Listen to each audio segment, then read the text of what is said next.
Well, we're back from the off day, and the Falmouth Commodores are ready to get back into the swing of things, taking on the Bourne Braves for the third time this season and the second here at Arnie Allen Diamond at Gov Fuller Field.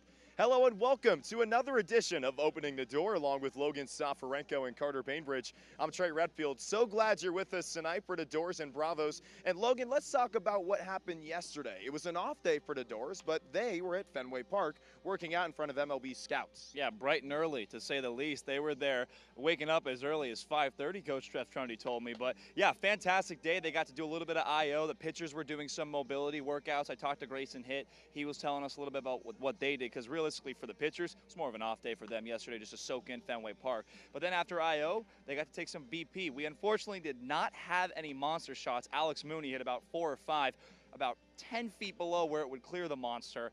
And then we saw one home run, and that was Luke Boyers. He hit one into the right field bullpen. But yeah, fantastic day with the Dores. I got to talk with now Bourne Braves assistant coach Jared Saltalamacchia, the World Series Boston Red Sox champion. But it was a fantastic day, just not only for the Dores, but for ourselves as well. Fantastic time at Fenway Park. You can find all of Logan's interviews on our YouTube channel, and you can find the tour as well. We checked out Fenway Park yesterday. I did a tour event. Be sure to find all of it on our YouTube at Falmouth Commodores. And Carter, let's talk about this important stretch coming up. It's superb for the Dores. A lot of home games, but a lot of Western opponents as well. How important is this stretch coming up? Well, it's maybe the most important stretch of the season, all things considered at this point. The Dores are still in 5th place in the Western Division, so they need every single game they can get. That starts today with the Bourne Braves, a Western Division opponent. They've had some trouble with Bourne this year. They've split the season series so far, but you think of other tough Western Division losses, the walk-off at Hyannis,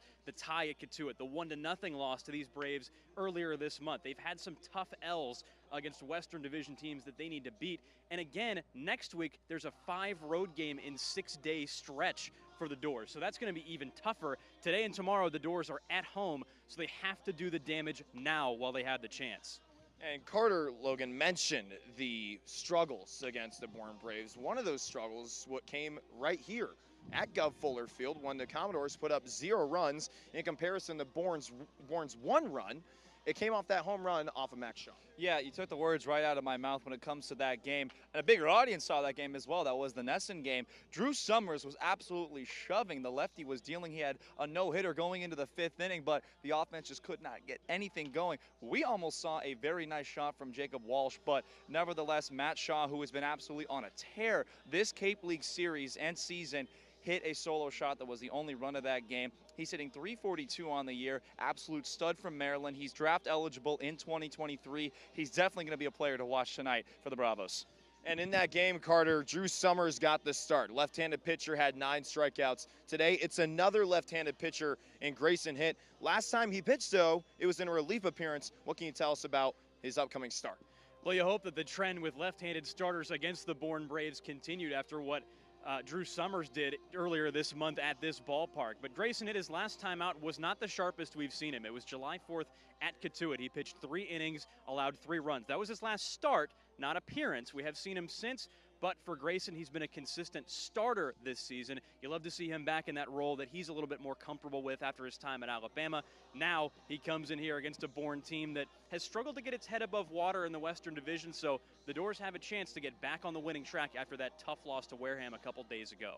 On the other side, Logan, it's Nelson Berkwich. What can you tell us about the Bourne starter? Well, you talked a little bit about the importance of Bourne in the Western Division. They're coming into today with a 3-game win streak, and their pitching has been very nice, and Nelson Berkwich is one of those stud pitchers. Coming into today, 4 appearances on the year, a 1.45 ERA, but he also has only 2 runs given up this year, and they're both earned runs against the YD Red Sox. So you realistically figure you go up against the Vanderbilt Commodore, you're like, uh-oh, this guy knows how to toss the baseball. So the Bourne Braves looking to extend their streak to 4, but the Dores, they got to get something going against a pretty tough pitcher. It's really important for Falmouth to get something going. You were mentioning the close losses. He was talking about how the struggles Falmouth has had against Bourne, what it's been like for them. But looking more into this Bourne Braves roster, it's still pretty loaded. Who's your player to watch tonight, Carter? Well, we've already talked enough about Matt Shaw, but we got to highlight another guy, and that's outfielder Evan Slight, who just won Cape Cod Player of the Week honors when he hit .579 with 3 doubles and just a home run for good measure as well. So the hottest hitter on the Bourne Braves right now might not be Shaw. I think it's Slight instead. So if there's one guy today the Dores don't want to let beat them, it's Slight. They've got to watch out for him in this lineup because you know he's going to be there, and you know he's going to be up there pretty high as well. So let's find out if Grayson Hitt can handle Matt Shaw in the CCBL Player of the Week. That's Logan Soforenko, and to my right is Carter Beinbridge. I'm Trey Redfield. I'll be on the field today for the Dores and Bravos, and this matchup is coming up soon. Leading off, the second baseman from Alabama, number 1, Bryce Eblin. Batting second, the designated hitter from UNC, number 21, Max Horvath. Batting third, the first baseman from Rutgers, number 28, Christopher Brito. Batting fourth, the left fielder from Rutgers, number 27, Evan Slight. Batting fifth, the third baseman from Penn, number 13, Wyatt Henselin.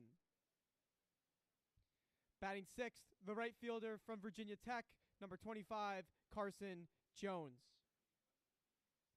Batting seventh, the shortstop from Pepperdine, number 16, John Peck. Batting eighth, the center fielder from Louisiana Lafayette, number 6, Carson Rocafort. Batting ninth, the catcher from Vanderbilt, number 31, Alan Espinal. And on the mound tonight from Vanderbilt, number 30, Nelson Berkwich.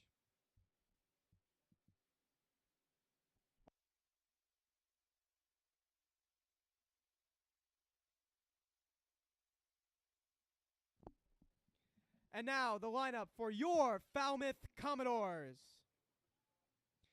Leading off, the shortstop from Duke, number 4, Alex Mooney. Batting second, the second baseman from Florida, number 7, Colby Halter. Batting third, the first baseman from Arkansas, number 10, Peyton Stovall.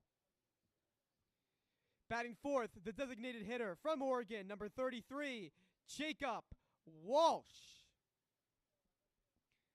Batting fifth, the center fielder from Alabama, number 24, Andrew Pinckney. Batting sixth, the right fielder from South Florida, number 16, Drew Brutcher. Batting seventh, the catcher from Oregon, number 12, Josiah Cromwick. Batting eighth, the third baseman from Sam Houston State, number 1, Anthony McKenzie. Batting ninth, the left fielder from TCU, number 6, Luke Boyers. And on the mound tonight from Alabama, number 18, Grayson Hitt. The umpires tonight: at first base, James Byrne. At third base, Michael Lightbody. And behind the plate is Mike Hinojosa.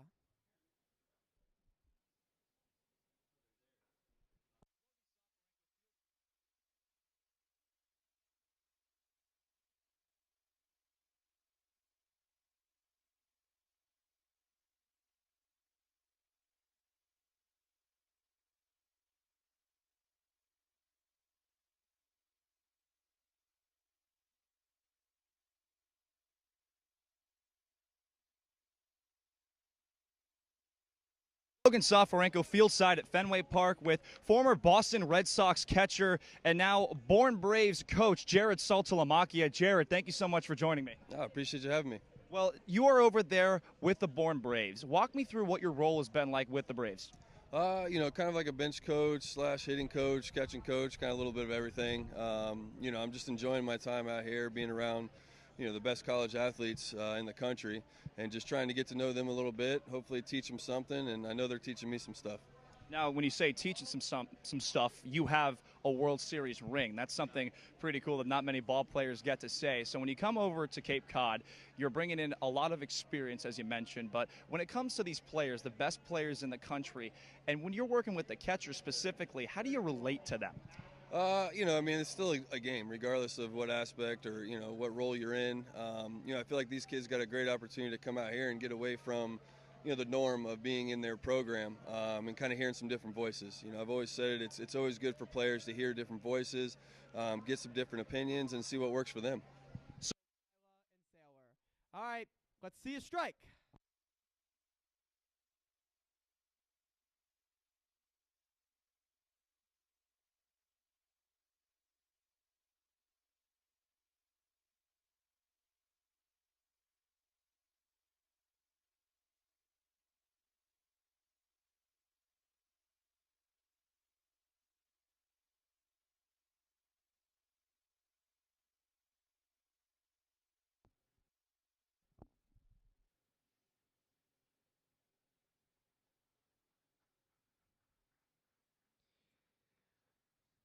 Performing the national anthem tonight is Troy Clarkson. Troy is one of Falmouth's storytellers, writing his column, Troy's Take in the Falmouth Enterprise, for more than a decade. As a former board member for the Falmouth Commodores and longtime supporter of Falmouth's hometown team, Troy has written frequently of the value of the Commodores to what he calls the soul of our community. He has performed the national anthem for several seasons for the team and also volunteers as president of the Carousel of Light. When not volunteering in Falmouth, Troy serves as the chief financial officer for the city of Brockton. Please rise and remove your caps for the performance of our national anthem.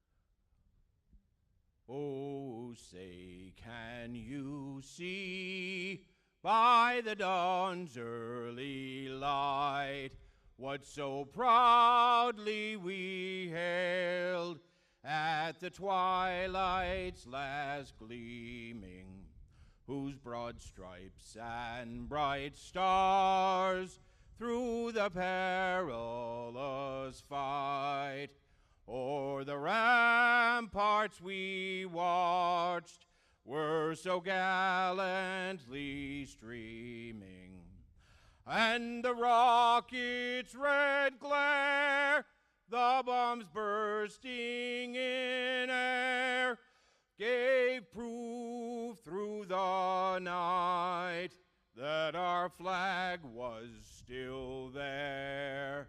Oh, say does that star-spangled banner yet wave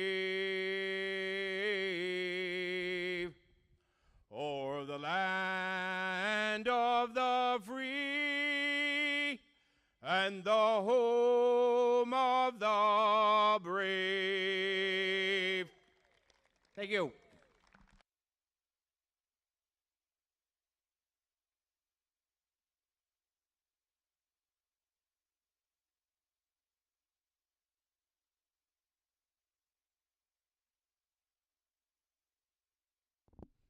And now, for the words we love to hear, we welcome back Braden.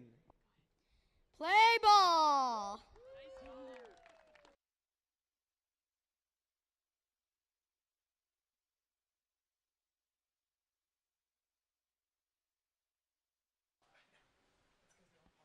For the third time this season and the second time at Gov Fuller Field, it's the Bourne Braves and the Falmouth Commodores. The season series is currently tied at 1 apiece as the Braves enter today with a 3-game winning streak.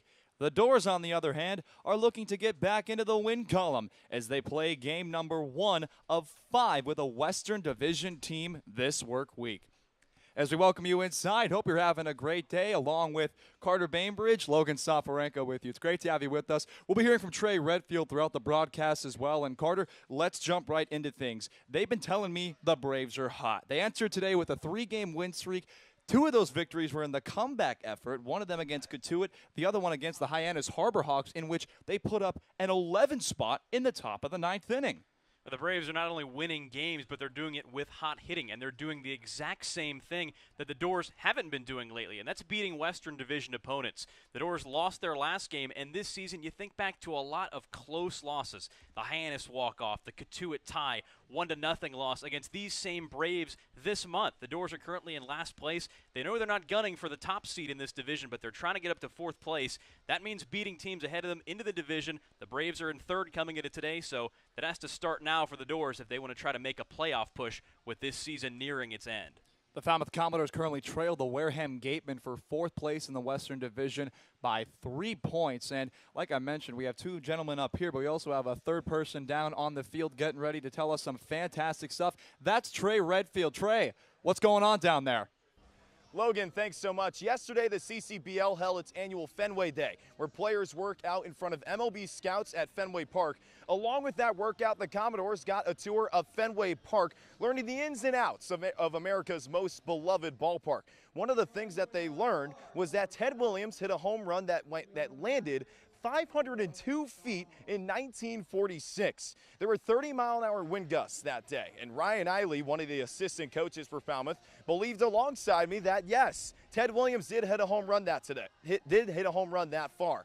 In comparison to today, we're experiencing very similar wind gusts, up to 25 miles an hour, tailing towards the outfield fence. So we'll get to find out if the Commodores and Braves can hit some over the fence today, Logan, with a little bit of help as well.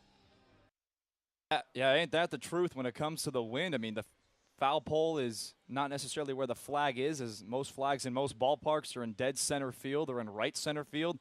The flag pole for the Falmouth Commodores is right by the berm where the fans set up along the first base side, and as you mentioned, indeed blowing out towards the outfield. So one of the biggest ballparks on the Cape is Doran Park, and not many home runs hit there. We were talking about it with the Bourne team in pregame, but the Falmouth Commodores, who lead the league in home runs, look to perhaps use the wind to their advantage. Yeah, the Dores have struggled on offense for some of this season. They've been hotter lately, but the power surge has really what's been giving the Dores better play here in July and leading them to victories. They're up towards the top of the league in home runs, and this is not the biggest ballpark on the Cape. To dead center, if the field dimensions are the same this year as they were last we checked, it's 385 to center. Right. There are definitely some parks, like out in Brewster, for example, that are deeper, up near the 400 mark. 320 down the lines here at Gov Fuller Field. It's pretty symmetrical, but on a day like this where it's warm and there's a lot of wind and there's some hot hitters in both of these lineups, could see some long balls today. And especially as the Falmouth Commodores take the field, the Dores looking to get back into that win column. They've been hitting the ball relatively well these past couple of days. Sunday, that was not one of those games. There were no extra base hits, and the only extra base hit of the entire game came from the Wareham Gatemen. And that was the gut-punching, go-ahead RBI hit. But for the Falmouth Commodores, they're going to go with the left-hander from Alabama, Grayson Hitt, who we actually saw just the other day make a relief outing with just an inning of work, giving up 1 hit where he struck out 2. But on the season, 5 games, 4 starts, 16 2/3 of work. He struck out 21. He has walked 8, has 15 hits, and he has that 3.78 ERA, still looking for his first decision. Grayson Hitt's been a reliable arm for the Dores all summer long. The last time we saw him was on the 8th of this month when he actually pitched in relief.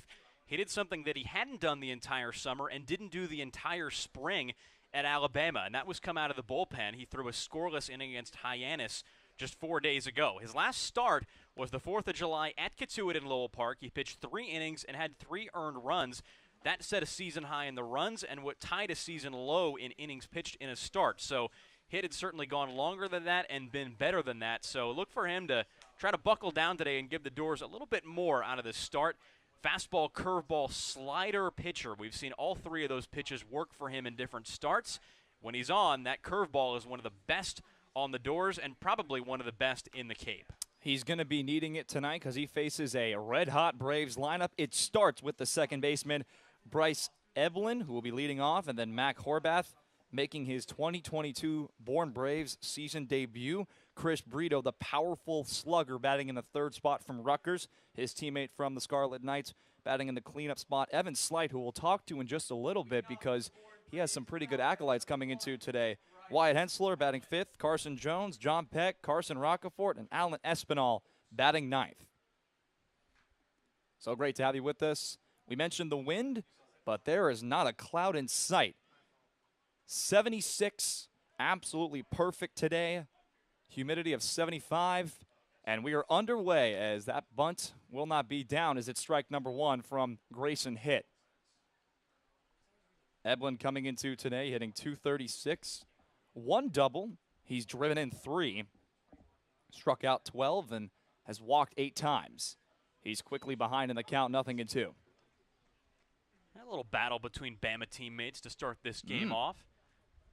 Eblin's been a regular contributor to this lineup. He's got some good speed, can steal a bag. Behind in the count, 0-2. Grounds this ball right to Mooney. Over to first, and he's retired on 3 pitches. Well, the Falmouth Commodores defense a little bit of shuffling around today as Anthony McKenzie will be playing some third base. Alex Mooney playing his everyday position over there at short. Colby Halter over there at second base. Peyton Stovall playing first today. And then outfield left to right, Luke Boyers, Andrew Pinckney, and then Drew Brutcher out there on right. Josiah Cromwick doing the battery work for Grayson Hitt. First pitch to Mac Horvath is in there for strike number 1. And the only unusual guys that stick out to you are at the infield corners. Stovall at first and McKenzie at third. 1-1 the count now.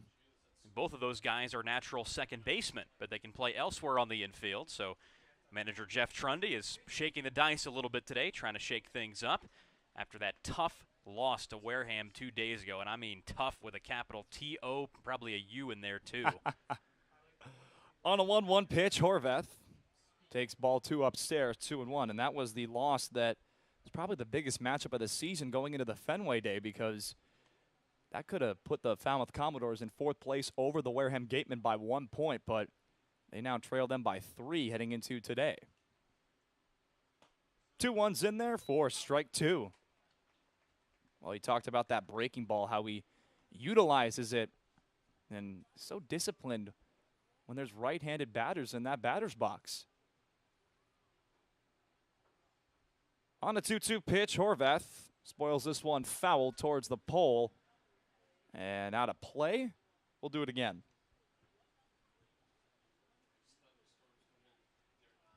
Grayson Hitt in his first batter. That was on 3 pitches. Pitch number 6 on its way. Another 2-strike pitch. Grounded foul. And a defensive swing from Horvath on that offering. Lucky to stay alive. This is Bourne Braves' debut, so he hasn't seen this field or hit or any of the defense behind him, at least not on the Cape. Another 2-2. He got him swinging. First strikeout for Grayson Hitt, and there are 2 gone in the top of the first inning. And that defensive swing was on a breaking ball. And in that whole at bat, you saw exactly the way that Grayson Hitt likes to deal with hitters when he's on. He keeps the fastball down on the outer half from guys, and he throws that breaking ball for strikes on the lower edge, and then he goes a little lower with it. So he threw the curveball to Horvath and buckled him a little bit, but that strikeout pitch was the fastball, going a little bit further outside each time. First pitch to Chris Brito gets in there for strike number 1. Chris Brito has been very busy in the offensive fronts for the Bourne Braves. Rips this ball into left field for a base hit. It's a 2-out single as it took a little bit of a weird hop there on Boyers. And that's going to bring up a very dangerous hitter in Evan Slight, Rutgers Scarlet Knight teammate. But a little bit of history with this kid. Comes into today as the Cape Cod Baseball League Player of the Week offensively. His numbers? 579, 2 games with 3 hits or more, 4 multi-hit games, and 4 extra base hits. He'll look at strike 1. And the numbers all across the board for Slight are outstanding this summer. 345 with Bourne, not just that one good week, but the average was way up there. He slugged 4 doubles over that span. He got jammed here as it's in shallow left as Mooney takes charge and hauls it in. So they get around the 2-out single as we go to the bottom of the first, scoreless.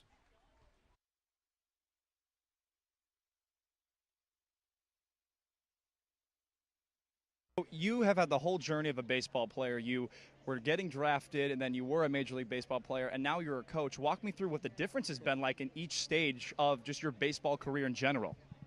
Getting older. I'm getting older. These kids are getting younger and bigger and stronger. I don't ever remember being this size, but it's definitely a different transition for me. I've been coaching for about 4 years now, and I'm enjoying it. Like I said, anytime I get to be around these kids and just kind of pick their brains and give the opportunity to spread any kind of knowledge I have, I think it's a win-win for both of us. Well, Salty, thank you so much for your time. Jared Saltzlamakia, former Boston Red Sox catcher and now Bourne Braves coach. Hopefully the Dores can get something against the Bourne Braves because they're going to need it, trailing 3 points to the Wareham Gatemen in the Western Division standings. We'll see you soon, and roll Dores.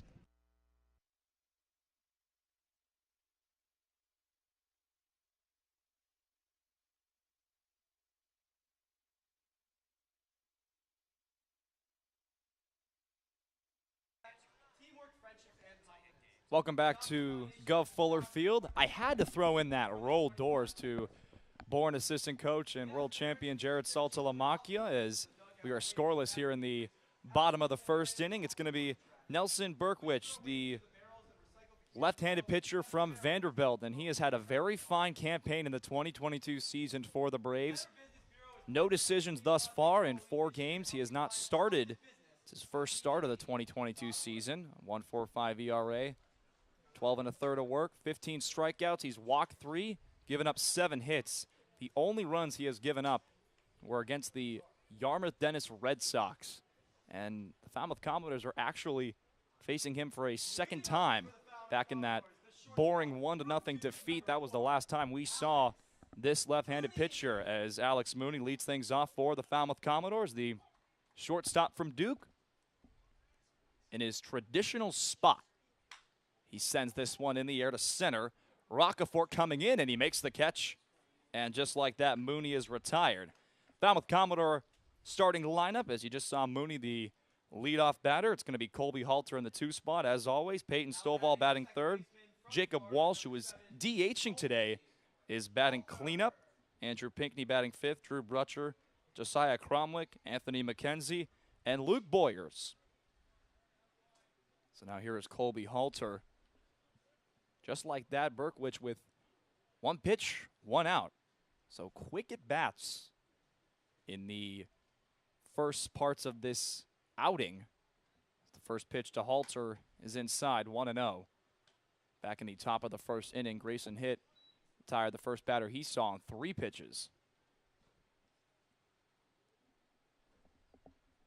On a 1-0 pitch, Halter looks at a breaking ball and it's in there for strike number 1.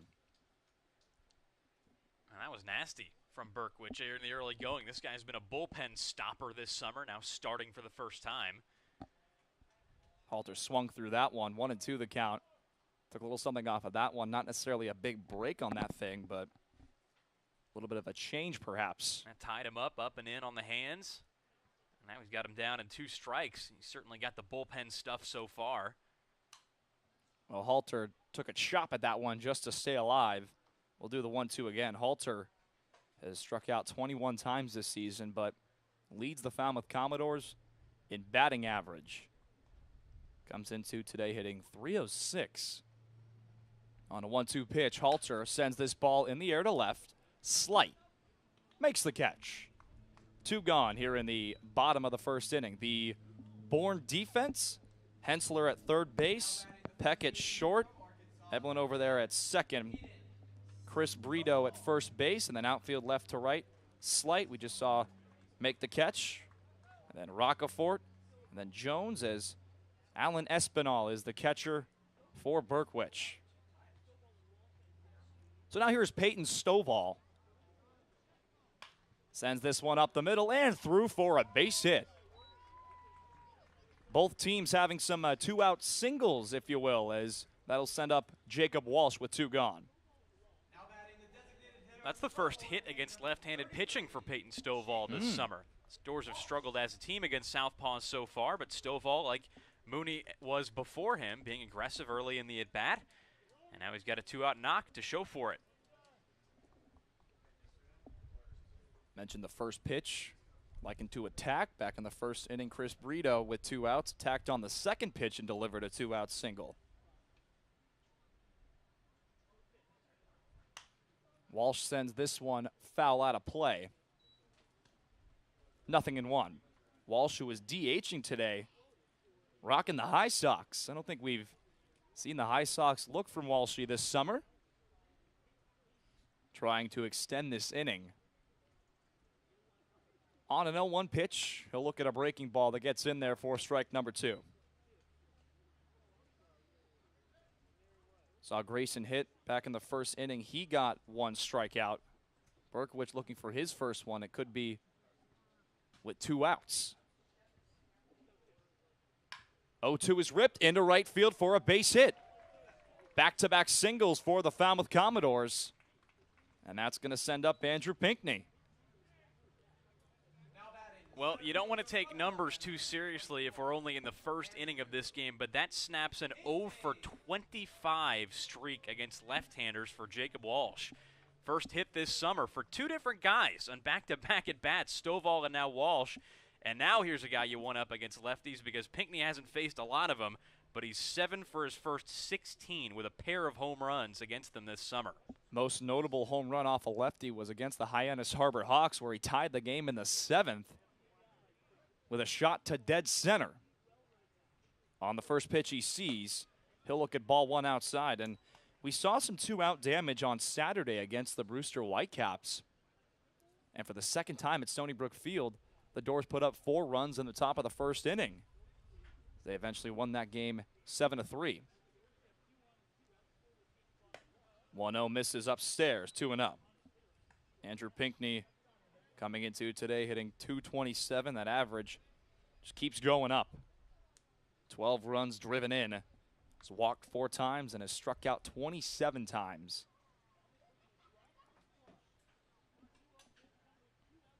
On a 2-0 pitch, Pinckney takes strike number 1. And Berkwich's last appearance against these Dores, it was June 30th at this park in that 1-0 game. He went 3 1/3 and only allowed 2 hits across all those innings. He's allowed 2 already, so if the Dores want to jump on him, now's the time, and here's the hitter to do it. In the air to right center field, Roccafor going back to the wall, and he makes the catch. Pinckney goes to dead center again, but this time it's hauled in by the center fielder. 2 runners stranded as we go to the top of the second inning, still scoreless. Nice. Hey there, Commodore fans. Thanks for joining us and cheering on your Falmouth Commodores. Want to take a break from the action? Come make a visit to the merchandise booth. Check us out behind home plate. We have a bunch of new designs for you to purchase, from hats to shirts, jerseys, crew necks, wine glasses, and even baby bibs. You think of it, we probably have it. From youth sizes to even adult double XLs. We have everything you need for family and friends. Be sure to come say hello and get a piece of Falmouth merch. Make a trip before we close up shop in the 9th inning. See you soon, and roll Dores.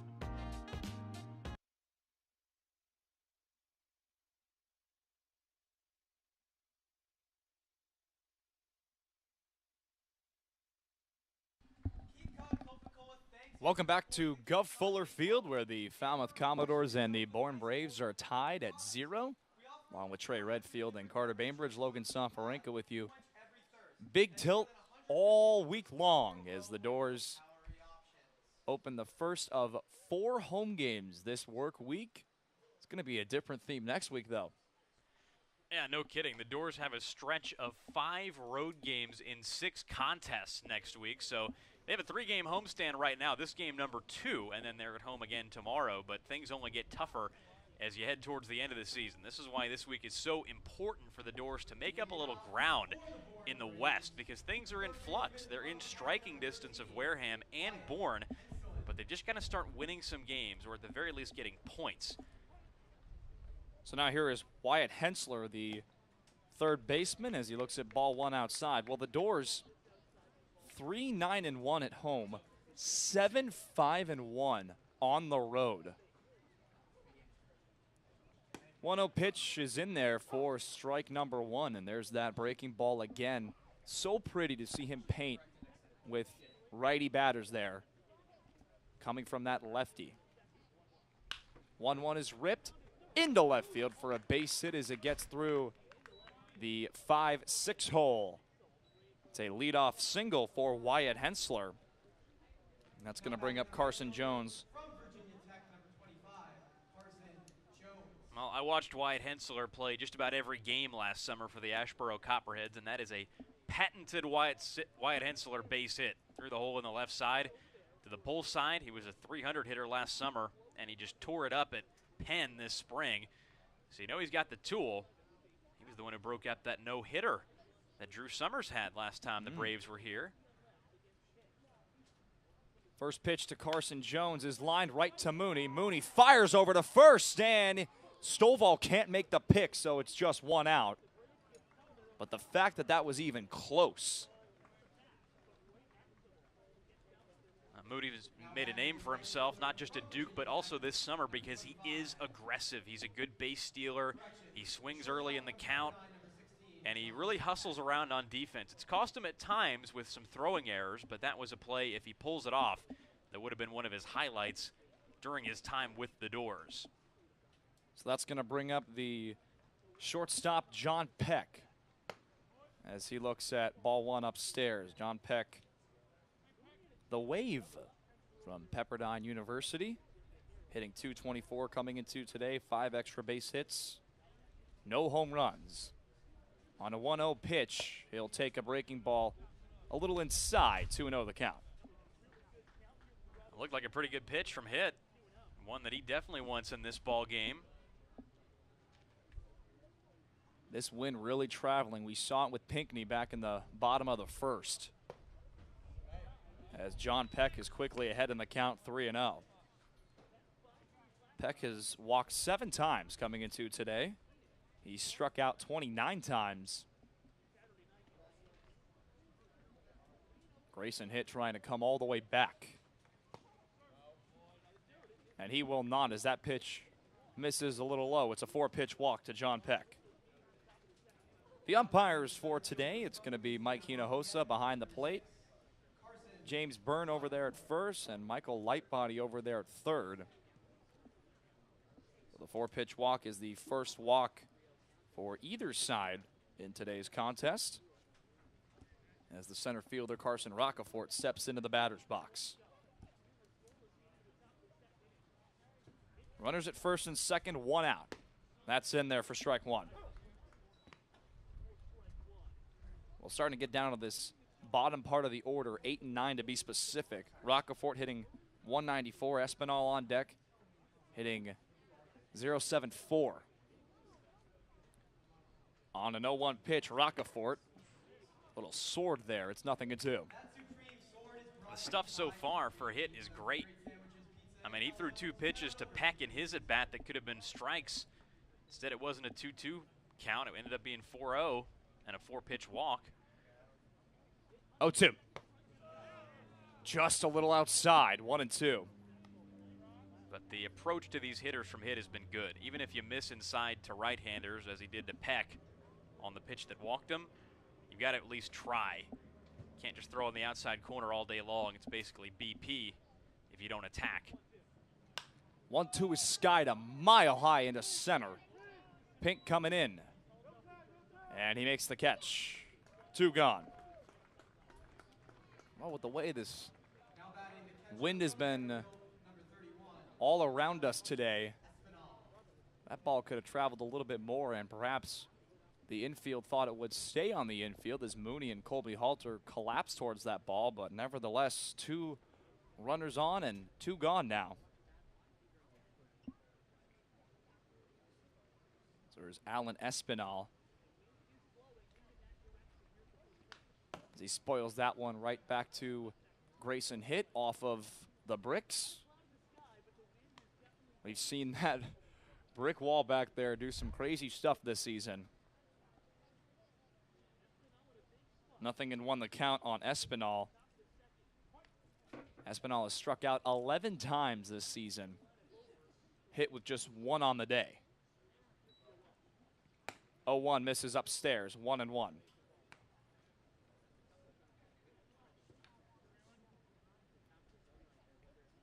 Over there at second is Hensler.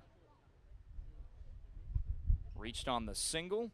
John Peck walked on 4 pitches. He's over there at first. On a 1-1, Espinal looks at a breaking ball for strike 2. Grayson Hitt just 1 strike away from getting out of the jam.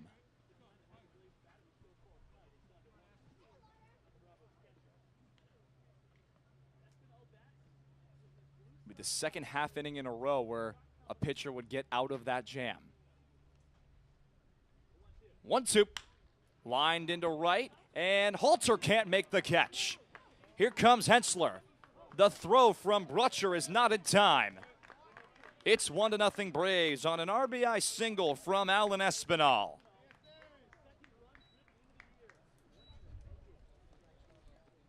And of all the guys to beat you, that one probably stings the most for Hitt. Espinal entered the day 2 for his first 27 at the plate, an .074 hitter and the number 9 guy in the lineup. Hitt ran into some base runners in this inning, but that was his chance to get out of this without having to face the hotter hitters in this Braves lineup. Now at the very least, he has to take care of Eblin with Horvath, Brito, and Slight following if this thing really gets out of hand. Well, the top of the lineup, as you mentioned, it's going to be a pretty tough out. As Eblin looks at a breaking ball for strike number 1. Eblin grounded out on 3 pitches back in the first. A .236 hitter. Back-to-back batters seeing first and second with 2 outs. Bourne on top 1-0 as that pitch misses outside, 1-1.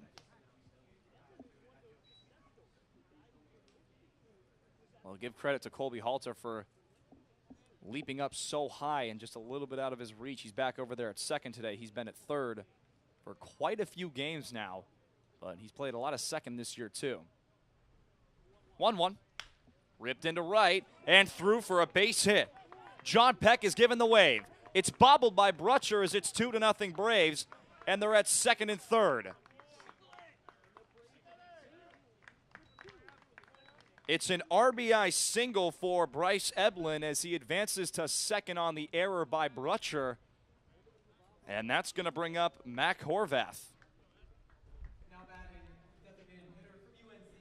Well, in a game with this much importance and with the Dores coming off a quote-unquote off day, I know they had the Fenway workout day, but you would have liked to have seen them come out just a little bit sharper than they have been so far today. That's now their 41st error of the summer. 11 more than any other team. So they have been sloppy defensively. First pitch to Horvath misses outside. 1-0. Horvath, who played in the New England Collegiate Baseball League last year, playing all of his games here on Cape Cod this summer. 1-0 misses outside, 2-0. And I mentioned back-to-back batters saw first and second with 2 outs. The Braves have 2 runners in scoring position with 2 outs, and they're proving to be very costly errors.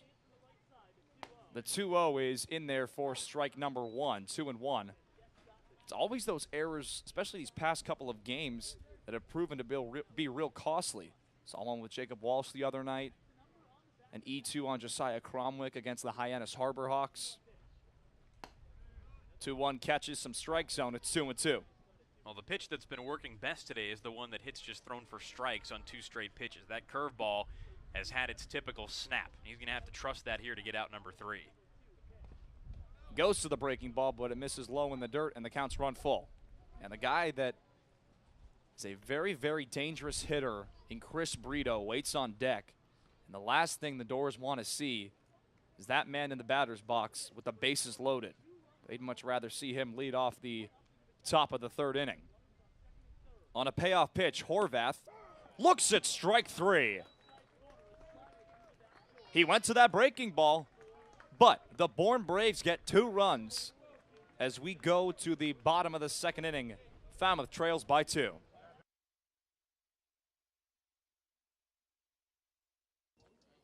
And can you draw your college logo? Nice. There we go. I That's can see actually it. good. That's I can actually see really it. good.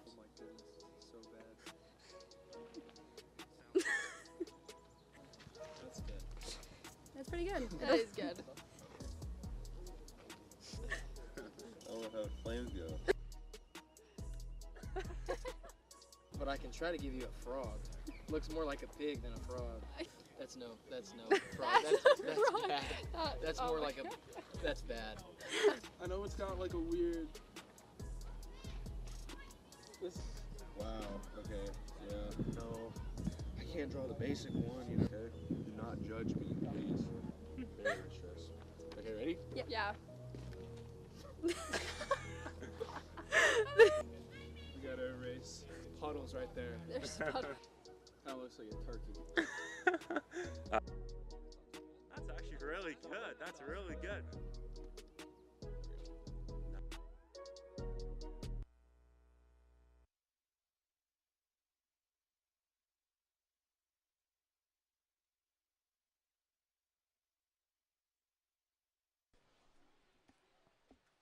Well, the Falmouth Commodores currently trail the Bourne Braves by a score of 2-0, as the right fielder Drew Brutcher will climb into the batter's box.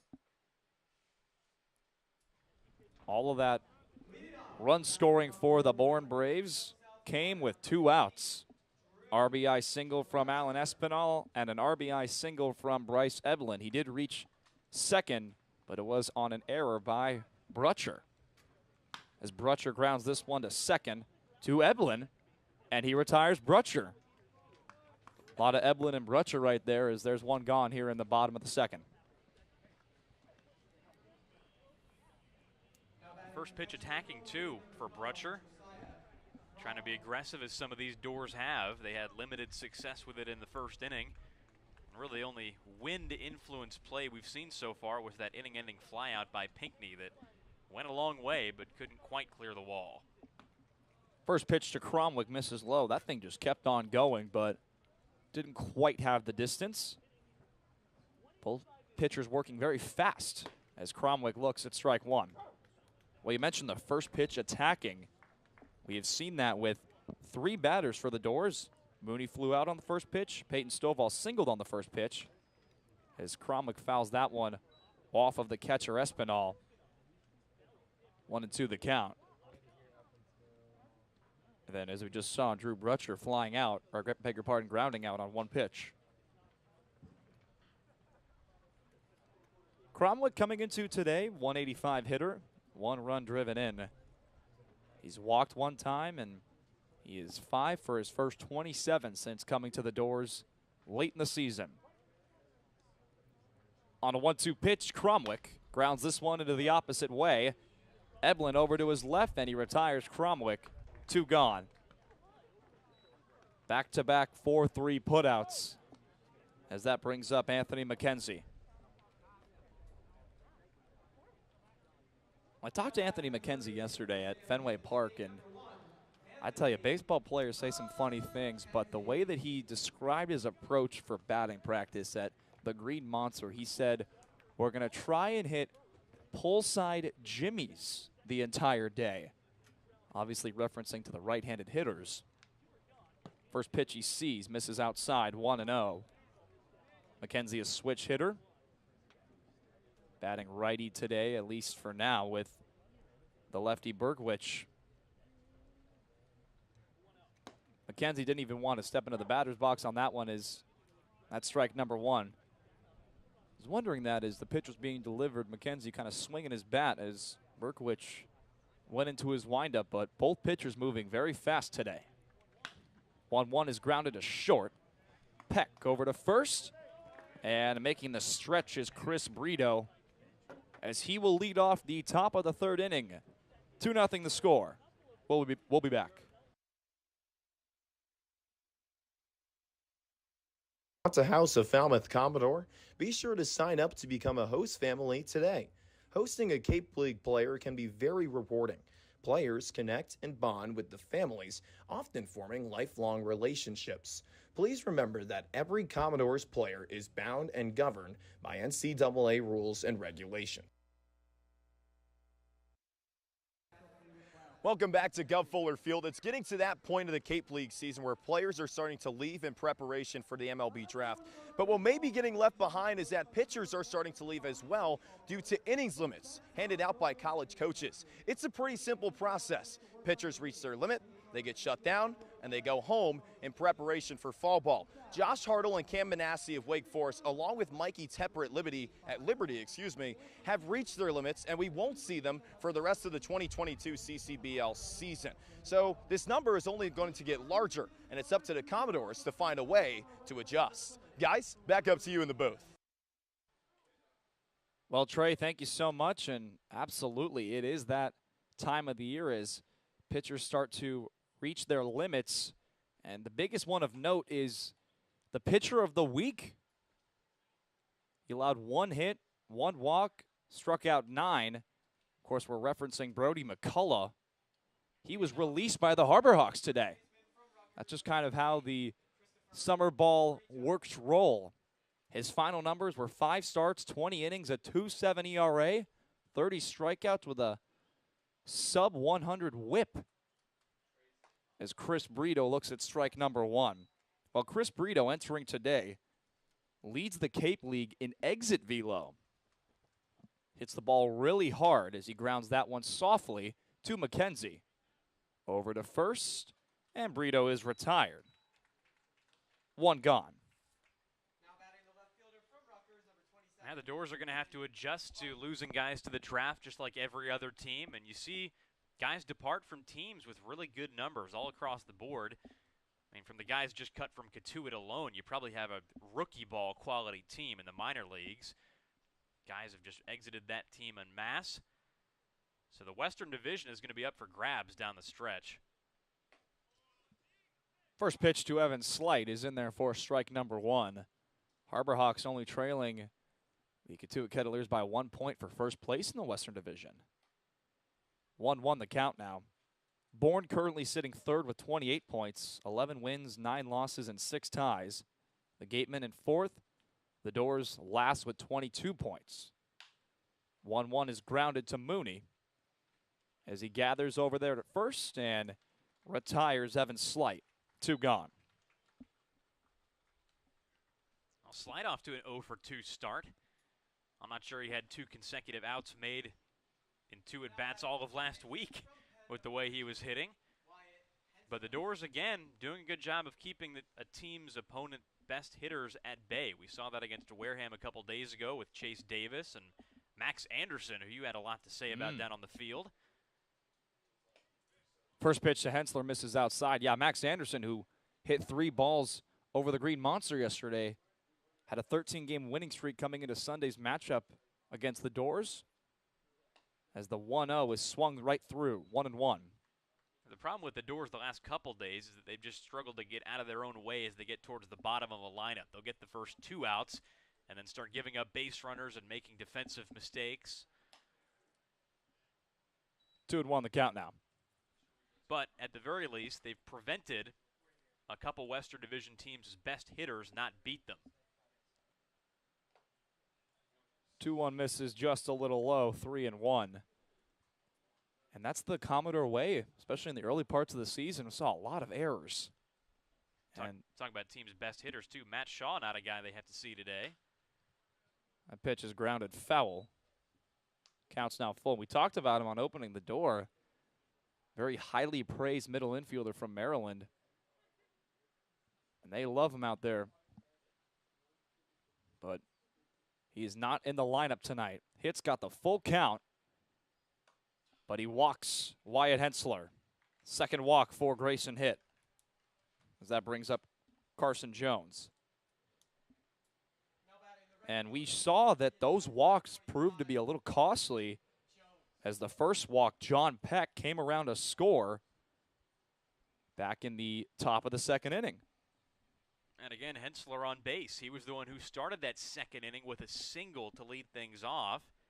He's been on base twice today. His numbers coming into the night don't wow you. 219 with 18 strikeouts, but he's hitting 5th for a reason. Breaking ball misses just a little inside to Carson Jones, who lined out back in the second to Mooney. Had that have been a double play, that inning could have been a lot different. On a 1-0 pitch, Jones grounds this one right back to Hitt.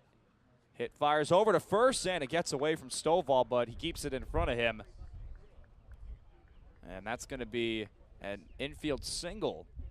That's what they rule it for Carson Jones. So 2 on again with 2 outs, and that takes us back to that play at Lowell Park the first time the Dores played the Cotuit Kettleers. Little tap shot that was a bunt right back to Grayson Hitt, and a run actually scored off of an E1. Luckily, no error there for Hitt. That brings up the shortstop from Pepperdine, John Peck, as he takes a rip at that one as it gets spoiled foul. 0-1.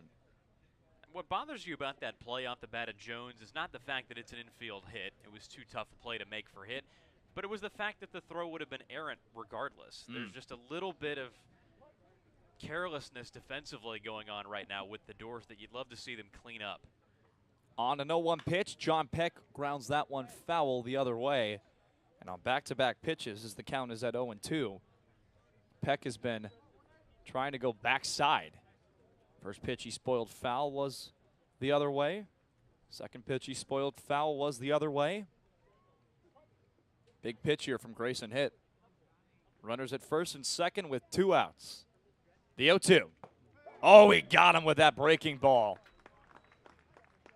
2 runners stranded. This time, the Bourne Braves do not get 2 runs as we go to the bottom of the 3rd inning. 2-0 the score. Bourne on top. Hey Commodores fans, sharpen your baseball skills with some of America's finest players from the best college programs in the country. Clinic attendees will have opportunities to work on hitting, base running, infield and outfield play, as well as pitching and catching. Attendees will also participate in Commodores Chat, where coaches and players discuss topics like sportsmanship, academics, teamwork, and other issues important to being an all-around player. Clinics are offered Tuesday, June 21st through Friday from 9 a.m. to 11:30 a.m. 3 separate clinics will be offered for ages 5 to 14.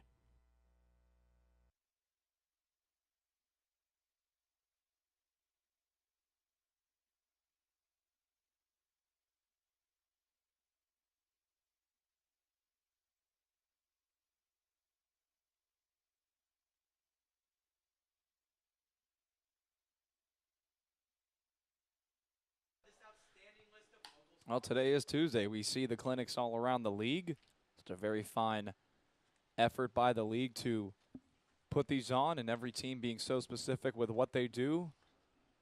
As we are here in the bottom of the 3rd inning, along with Trey Redfield and Carter Beinbridge, Logan Soforenko with you.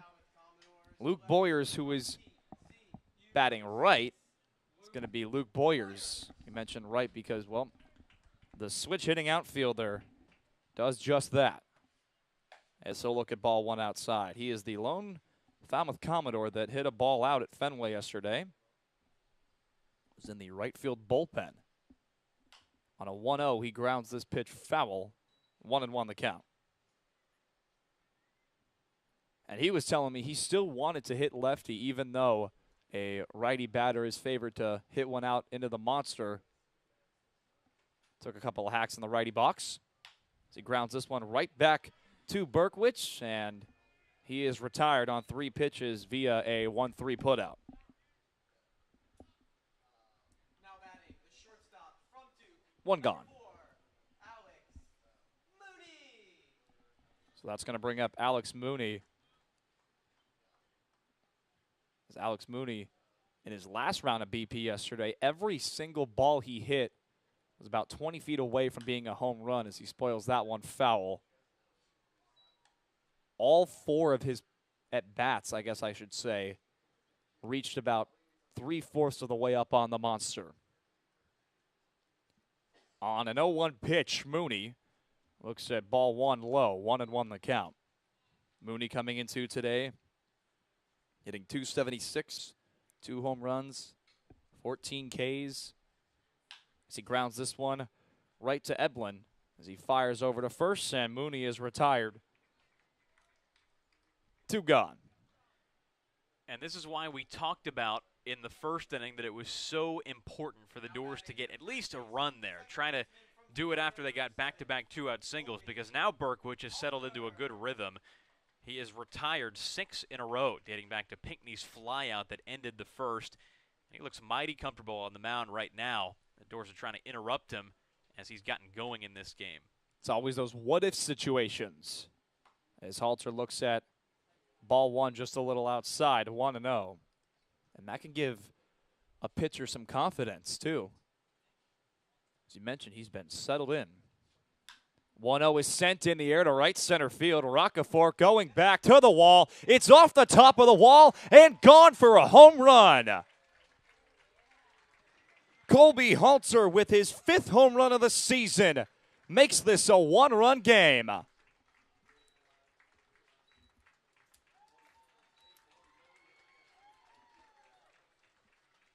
Halter has hit quite a few this year, as you just detailed, but none of them looked quite like that. The first one we've seen bounce off the top of the wall, and he won that flip of the coin. Ball landing on the other side of the fence, and the good side for the Dores, who have now cut this Bourne lead in half, courtesy of their second baseman. Peyton Stovall looks at strike number 1. With that 1-2 put out in the top of the lineup. Mr. and Mr. Reliable, as Stovall rips that one the other way foul, 0-2.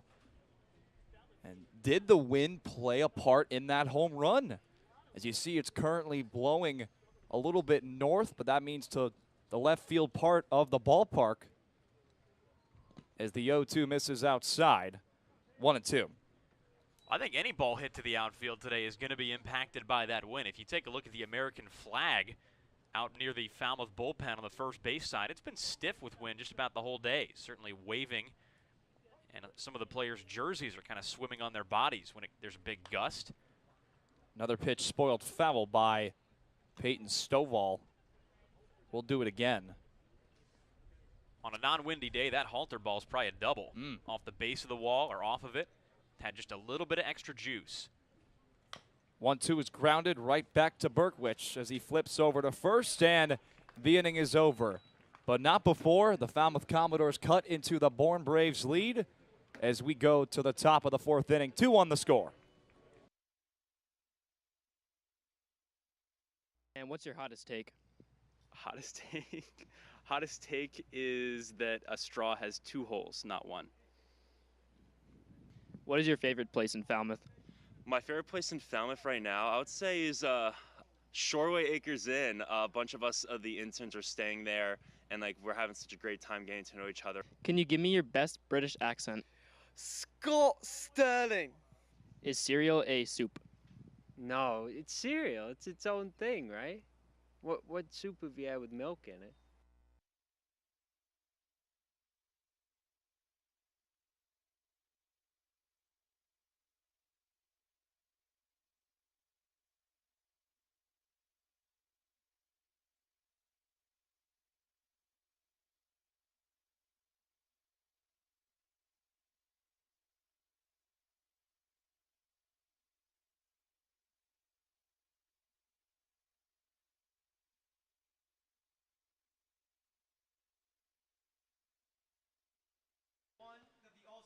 Back here at Gov Fuller Field as we take a look around the Cape Cod Baseball League. Orleans and Harwich, the Eastern Division matchup still scoreless. Chatham beating the Wareham Gatemen. Let's go Anglers tonight as the Whitey Red Sox and the Caps are tied at 1.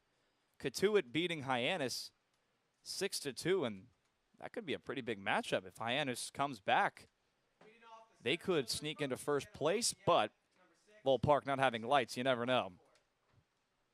Top of the 4th inning, along with Trey Redfield and Carter Beinbridge, Logan Soforenko with you. First pitch from Hitt to Roccaforte. Misses just a little outside, 1-0. I talked about it on Sunday, how important it is that we're looking around the league 24/7 until those playoffs arrive. That pitch gets in there for strike number 1.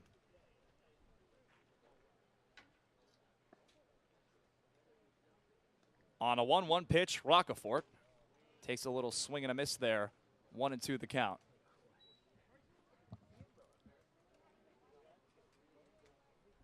Grayson Hitt looking for his 4th strikeout. And he'll get it right there.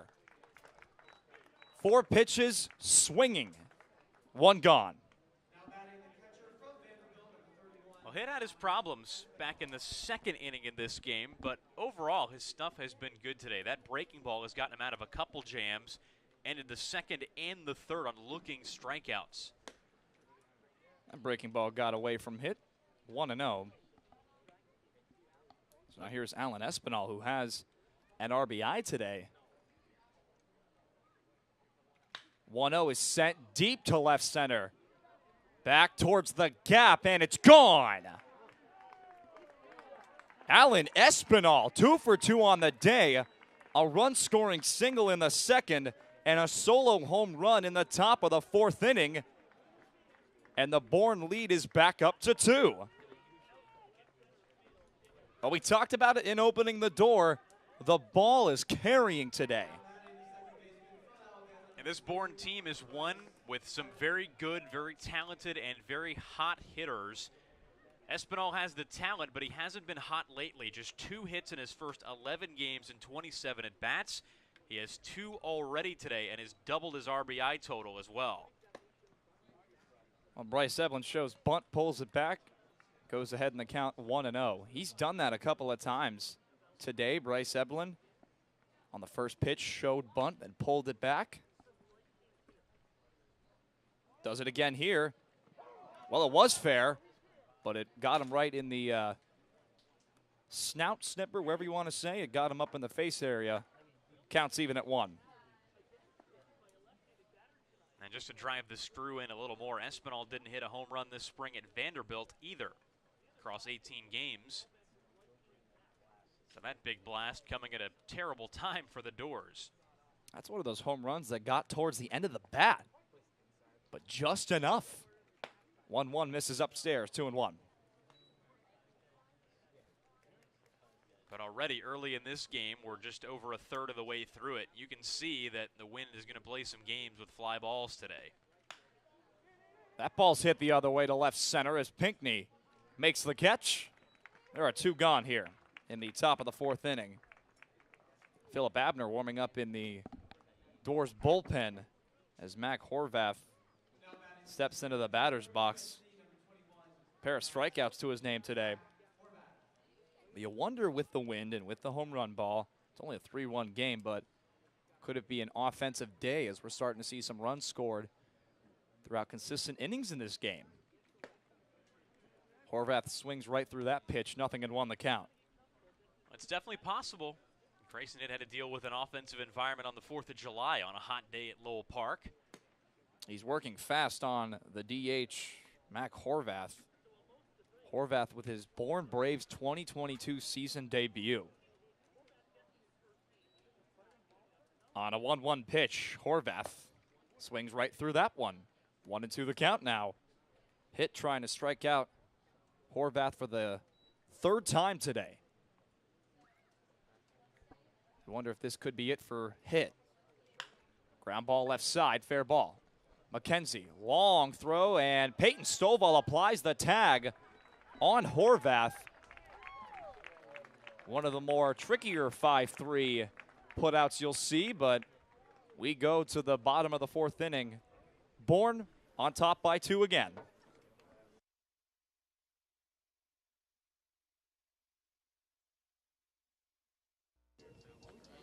And can you draw your college logo? Nice. There we go. I can That's see actually it. good. That's I can actually see really it. good.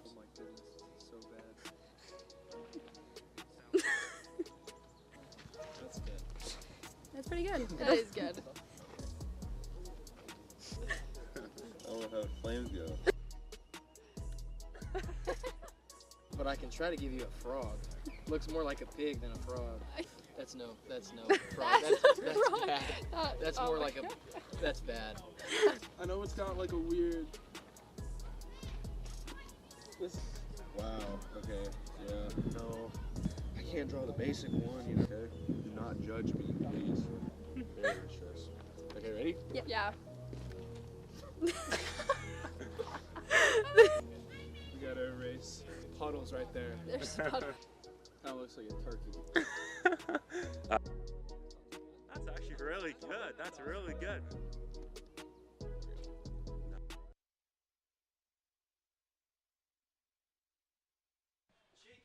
We're on to the fourth inning here at Gov Fuller Field between the Falmouth Commodores and the Bourne Braves in a 3-1 game.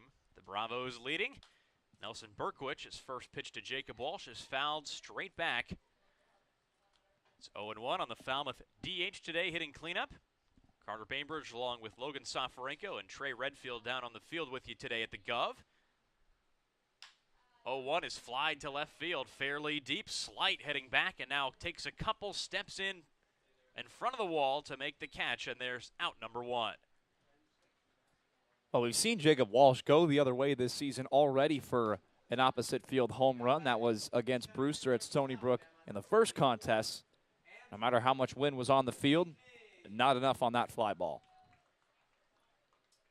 Just did miss. Walsh couldn't get his arms all the way extended. And here's Andrew Pinckney, who hit a similar fly ball back in the first inning to very deep center field. First pitch is lined foul to the right side, and it's 0-1. So with runners at first and second, Pinckney set a shot out to center field that Carson Rockefort ran back and made a leaping catch on, saved a potential double. 0-1, dribbled foul this time to the left, and it's 0-2 on Pinckney. 91 on the fastball from Berkwich, who has gotten himself into a pretty good rhythm in this game, save for the Colby Halter home run in the third. He has not allowed another base runner since the first. It's been moving very fast, too. Him and Hitt. You see Pinckney taking his time in the batter's box here. And Berkwich just stared him down, waiting for him to get back in. 0-2. Got him. Pinckney makes his way to first, but Espinal's throw gets him. And that's the first strikeout of the day for Berkwich. Second out here in the bottom of the fourth. And Drew Brutcher is the batter with the bases empty and 2 down. Well, he's gotten 6 ground ball outs, and he's also gotten 4 flyouts. So that's kind of how it works with pitchers that move very fast, at least. Brutcher watches the first pitch on the outside corner, and it's 0-1, called strike. And they get their first strikeout in the fourth inning. 0-1 delivery. A little lower, and it's 1-1. Berkwich entering the day in his first 12 1/3 innings this summer with 15 strikeouts, so he gets some whiffs.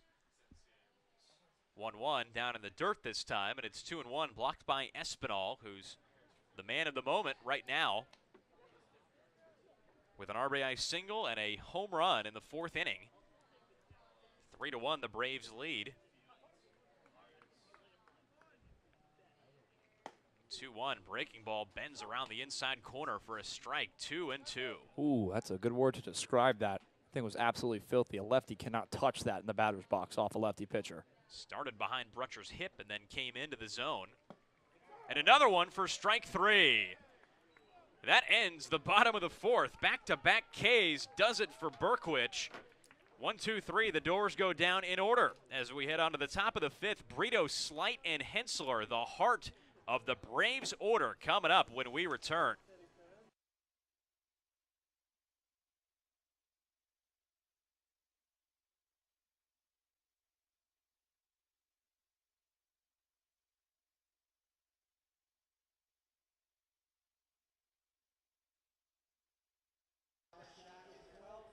Welcome back to Gov Fuller Field. The Bourne Braves are making their second trip to Falmouth tonight, and they bring a familiar face in Jared Saltalamacchia, 2013 champion with the Boston Red Sox, and he's in his 4th year of coaching, his first in Bourne.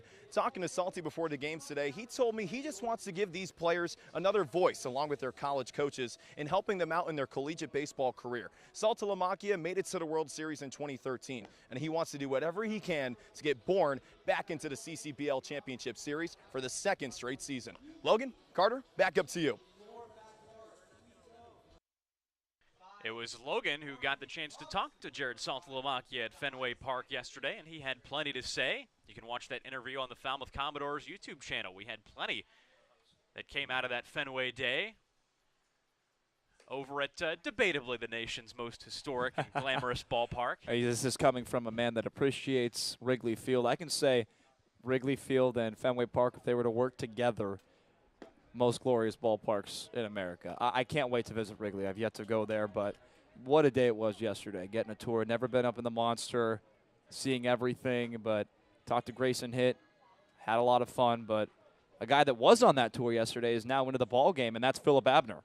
And we did see Abner yesterday, and he now relieves Grayson Hitt, who went 4 innings in this game, gave up 6 hits, 3 earned runs, walked a pair, and struck out 4 Braves. So Abner, another left-hander facing this Bourne lineup, but he's got a challenge to lead off his first inning of relief. Chris Brito, Evan Slight, and Wyatt Hensler, 3, 4, and 5 in the Bourne order here in the top of the 5th inning.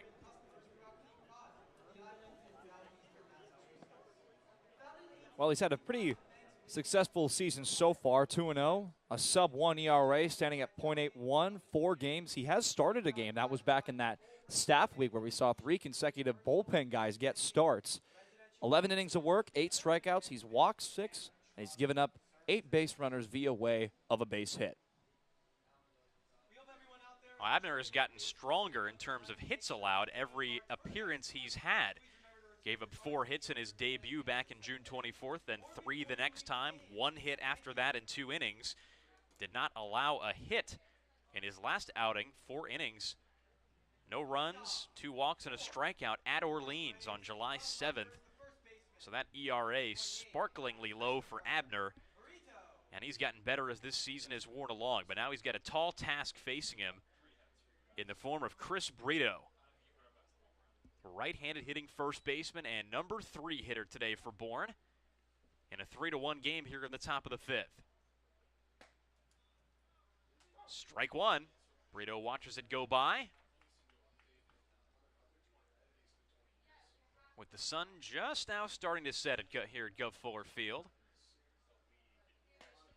0-1, a little too far out for home plate umpire Mike Hinojosa, and it's 1-1. Talked about that exit velo. That single back in the first inning, Chris Brito, who leads the league in exit velocity, that was a hard hit one as well. 1-1 skips off the dirt, and it's 2-1. The Brito in this game 1 for 2, singled back in the first, grounded out in the third.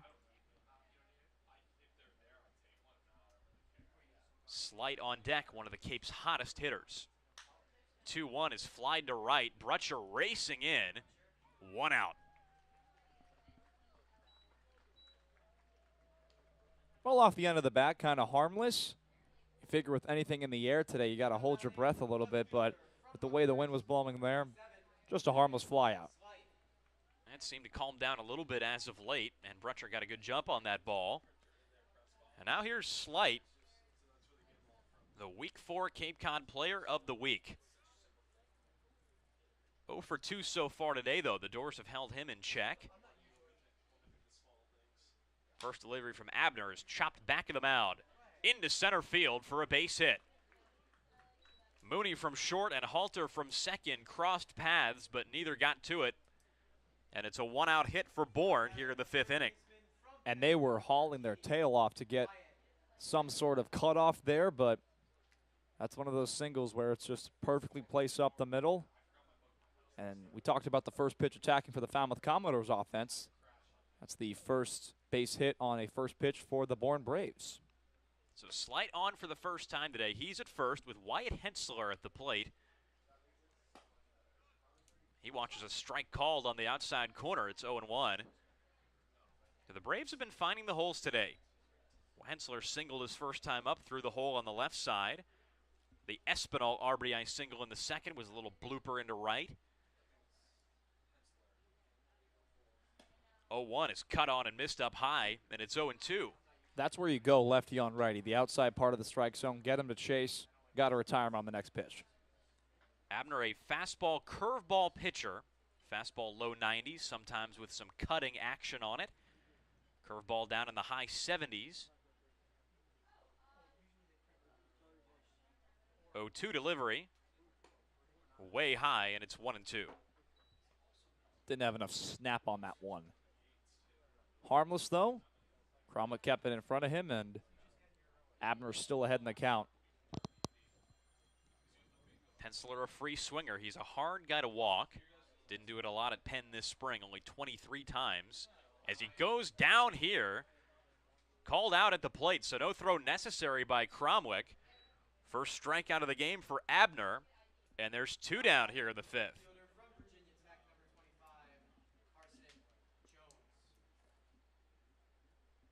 So Hensler again swinging there, but couldn't come up with anything on the baseball. And Carson Jones is the hitter. He's 1 for 2 today. Hasn't been on this Bourne team for very long, but is off to a good start. 5 for his first 15 at the plate.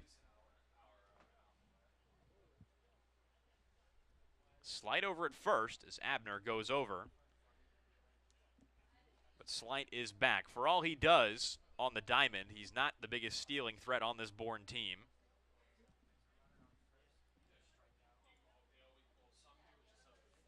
Slight only 1 for 2 this summer in stolen bags. First pitch to Jones is through the right side for a base hit. Slight turning second. He's headed for third. Brutcher's throw would have beaten him there, but it's wide and it goes out of play. So here comes Slight to score. Jones reaches second, and he's going to be awarded third as it drifted into the fans beyond the Bourne dugout in foul ground on the third base side. So another defensive miscue for the Dores, and they now trail 4-1. And they rule that a single and an E9 again. That's one of those where you eat it and go to Carson, or I beg your pardon, John Peck, who has not put the ball in play today. So you have first and second, maybe first and third with how fast they were running around there. But nevertheless, you got run number 4 coming in to score. Run number 5 could come in as he's just 90 feet away.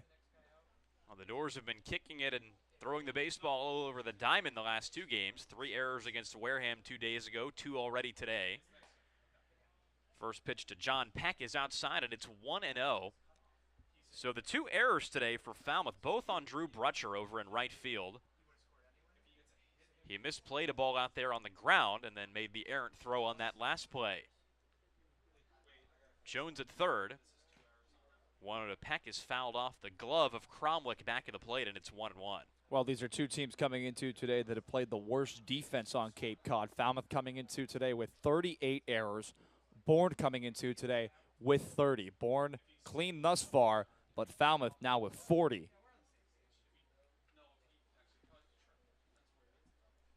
One to Peck. Nasty breaking ball. Had him swinging over the top, and it's 1-2.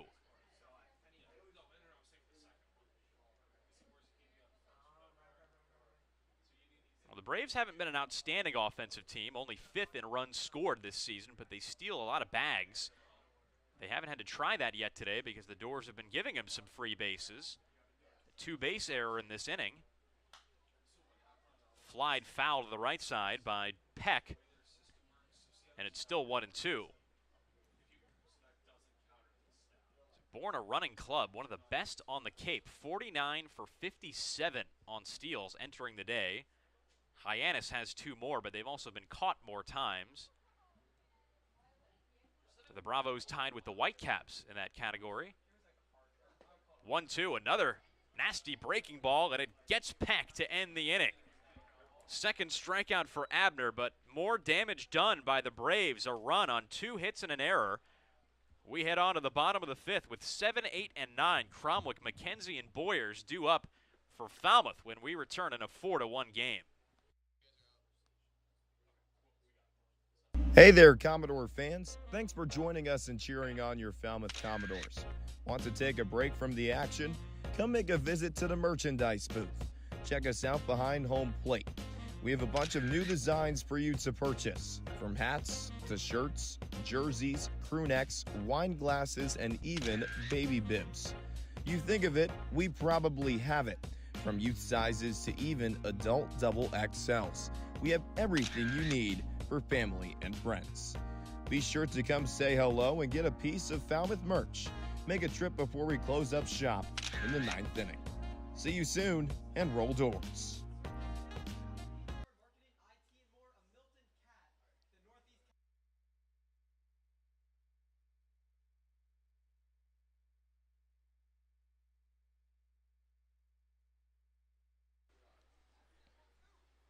The Falmouth Commodores have some work to do as we head to the bottom of the 5th inning here at Gov Fuller Field.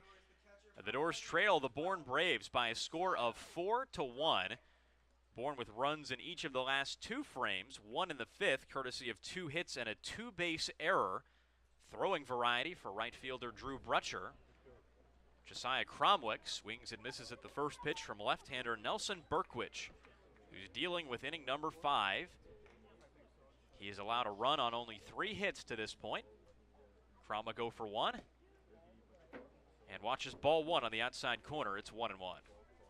Well, he's been dealing it. When he has one consecutive streak where he retires batters, he has another. He's retired the last 4 in a row, 2 in a row via way of the K. Fly to center field, but Roccaforte doesn't even move. Out number 1 here in the bottom of the 5th inning. He literally did not move. He stood there. You can't draw it up any better for a routine F8. Well, Roccaforte's made some more challenging plays today, that's for sure. And he was a good outfielder at UL Lafayette. This past season, 20 outfield assists for Roccaforte. Down with the Ragin' Cajuns, so he's got an arm, but didn't have to show it off there. Anthony McKenzie now at the plate. He checks his swing down low and in for ball 1. Mike Hinojosa took that mask off. He was ready to check his crew chief over there at first base, James Byrne. Time called as Berkwich just lobs one in there. A no pitch. So save for the Colby Halter home run in the 3rd. Berkwich has retired every single batter to face him since Jacob Walsh's 2-out single back in the 1st. 1-0 is high and away from the right-handed hitting McKenzie right now as a switch hitter over in the righty box. But this is McKenzie's good side at the plate as a switch hitter.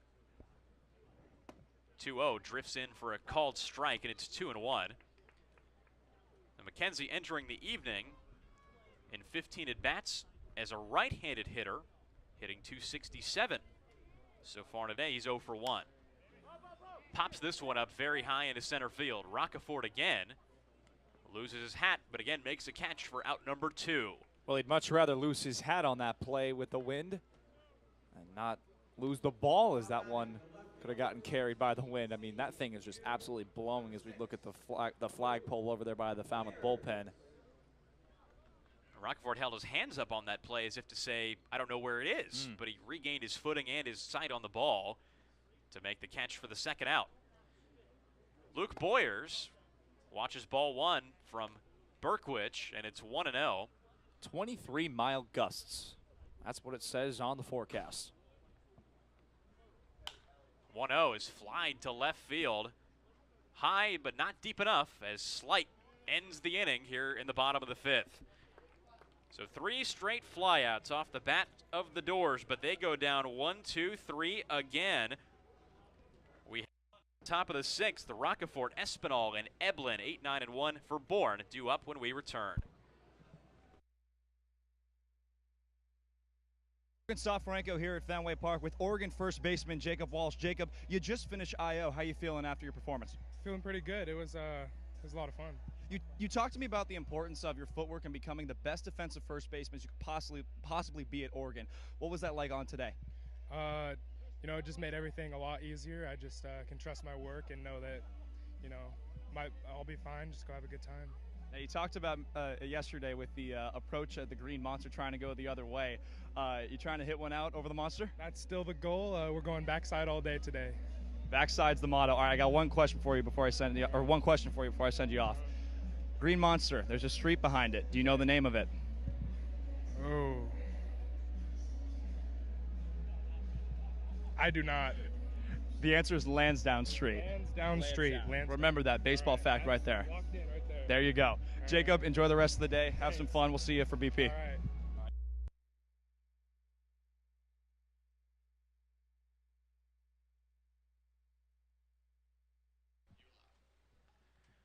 Well, here in the top of the 6th inning, the Bourne Braves right now hold a 4-1 lead over the Falmouth Commodores, who just went down in order again for the 2nd consecutive frame. Cromwell, McKenzie, and Boyers all flew out against left-hander Nelson Berkwich, who's now through 5 strong. And the southpaw opposing him on the mound right now, the first man out of the Falmouth pen today, Philip Abner, who gave up 2 hits in his first inning of work in the 5th, but wasn't helped again, Logan, by some sloppy defense. Yeah, the second time we've seen an E9 today, that's one of those where you say, just eat the throw, attack the batter, first and third, 2 outs. Nevertheless, they do still have that comfortable lead, the Bourne Braves, had that unearned run still not have scored. So clean it up. It's right now the hitting that's been killing the Falmouth Commodores. Bourne out hitting them 8-3, but Bourne also committing no errors. Now the Braves, who entered the day with the second most errors in the Cape League, have had a clean sheet so far. No errors, as Carson Rockefort stands at the plate opposing Abner. Low and away for ball 1. So Rockefort's had his fingerprints on this game, playing a rangy center field. Made a great catch on a deep fly ball in the first. He's made a couple other putouts, 2 in the 5th. 1-0 called strike at the plate, and it's 1-1. Rockefort just smiling a little bit there, saying, oh man, didn't like that one.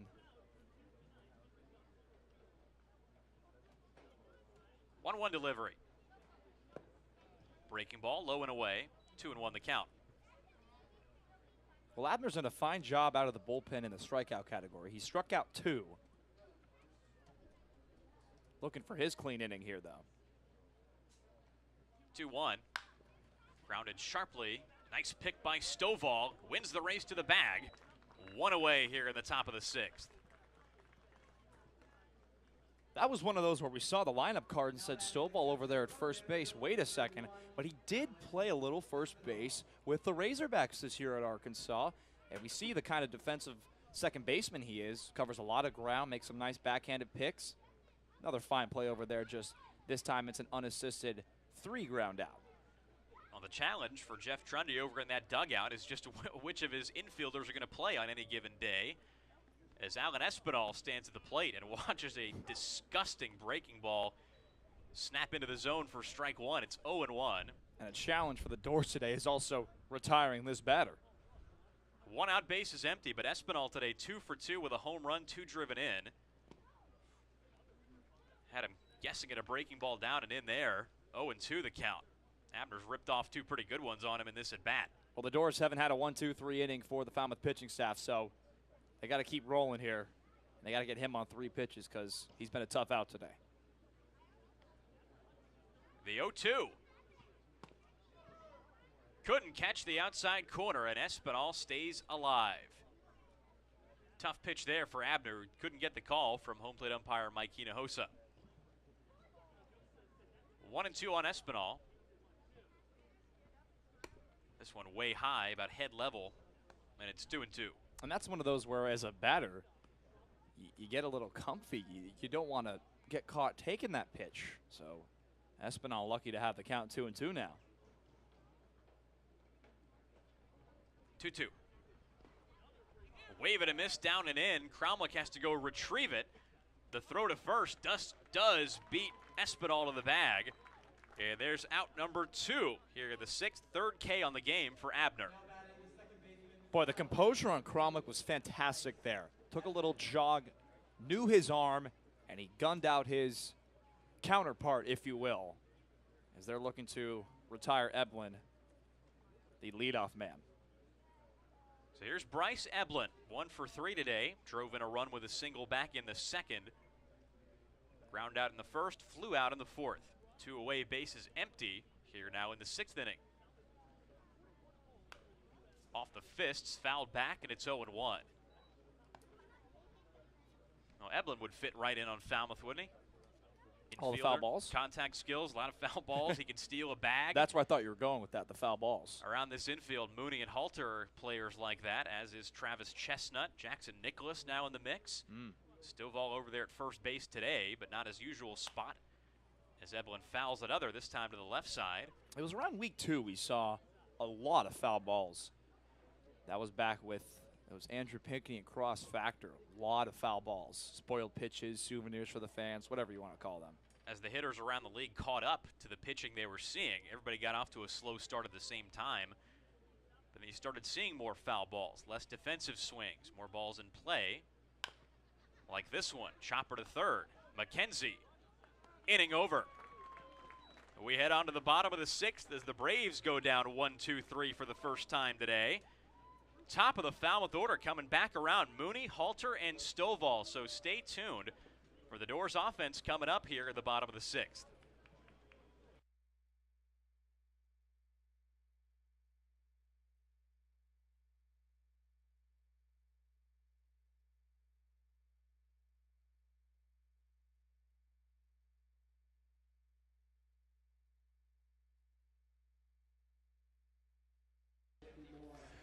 Guys, thanks so much. Luke Boyers was a guy that had a memorable moment yesterday at Fenway Park during his workout for Fenway Day in front of MLB scouts. In his preferred spot at the plate, the left-handed batter's box, Boyers hit a ball over the right center field fence and into the visitor's bullpen. I asked him about that today. He says it was awesome, and it's a moment that he's never going to forget. Will it help him out with his confidence at the plate? He told me something simple. He hopes so. Guys, back up to you in the booth. Well, thank you, Trey. We saw a lot of good hitters out there at Fenway Park deposit balls into the Fenway bleachers and bullpen, and some of them onto the Green Monster. Boyers was one of the representatives from Falmouth to do that. He's 0 for 2 so far today. Made the last out that ended the 5th, but what that did do was bring around the top of the Dores order here in the 6th. And that begins with Alex Mooney, who's 0 for 2 today, and trying to snap Falmouth out of the funk it's been in. Every single person except for Colby Halter in the 3rd has gone down since Walsh singled back in the 1st, as Mooney sends a drive to left field. Slight headed back, and he watches this one head over the wall. Alex Mooney with his 3rd home run on the summer. A no-doubter off the bat, and that cuts the Braves' lead to 2 here in the bottom of the 6th inning. Off the bat, I put my hands up in the sky and waved to that ball. No chance of staying in the yard. The flag blowing out to left field carried that ball perfectly. We thought it might have died off. No, sir. 2-run ball game. With the wind blowing out the way it is today, Mooney was on that ball and hit it a long way out to left. Now Colby Halter at the plate. Still nobody down, and watches a pitch drift low and away. 1-0 the count on the Falmouth second baseman. Nelson Berkwich fires strike 1 to Halter, and it's 1-1. So Berkwich still on the mound for what is his longest start this summer. Previous high was 4 innings. So he's already gone 5+ in this game, with Mooney the first batter in the 6th to take him deep. Second homer of the day allowed by Berkwich. Halter at the plate, the man who hit the other. 2-1 the count on him now. This one didn't bounce off the top of the wall, though. It wasn't a cheapie. Mooney didn't get cheated. 2-1, low and away again. And 3-1. So you thought with the top of the order coming back for their 3rd trip against Berkwich that some things were going to happen. And at least through one batter they have, Mooney looked ready for whatever he saw from Berkwich on that big moonshot, if you will, as Halter looks at ball 4. He takes first here at the bottom of the 6th, though back-to-back hitters reach against Berkwich. And the tying run now coming to the plate in Peyton Stovall. Well, he may have finally struck out the other day, but he is so disciplined in the plates, Peyton Stovall, so got to be careful with him if you're Berkwich. And now Halter, a big base stealer over at first base. Doesn't go here as a breaking ball twists in for a strike on Stovall, 0-1. Halter 10 for 15 on steals this summer, and with nobody down, you can certainly see him go here in a minute. Berkwich knows that, and he throws over. Stovall with a home run to his credit this summer, and he hit it out at Bourne Park when these two teams matched up for the first trip out there. That was his debut for the 2022 season. Stovall with his first hit against left-handed pitching today. That was back in the 1st. Trying to come up with another here. 0-1, softly tapped to second base. Peck to Eblin, on to first, a double play.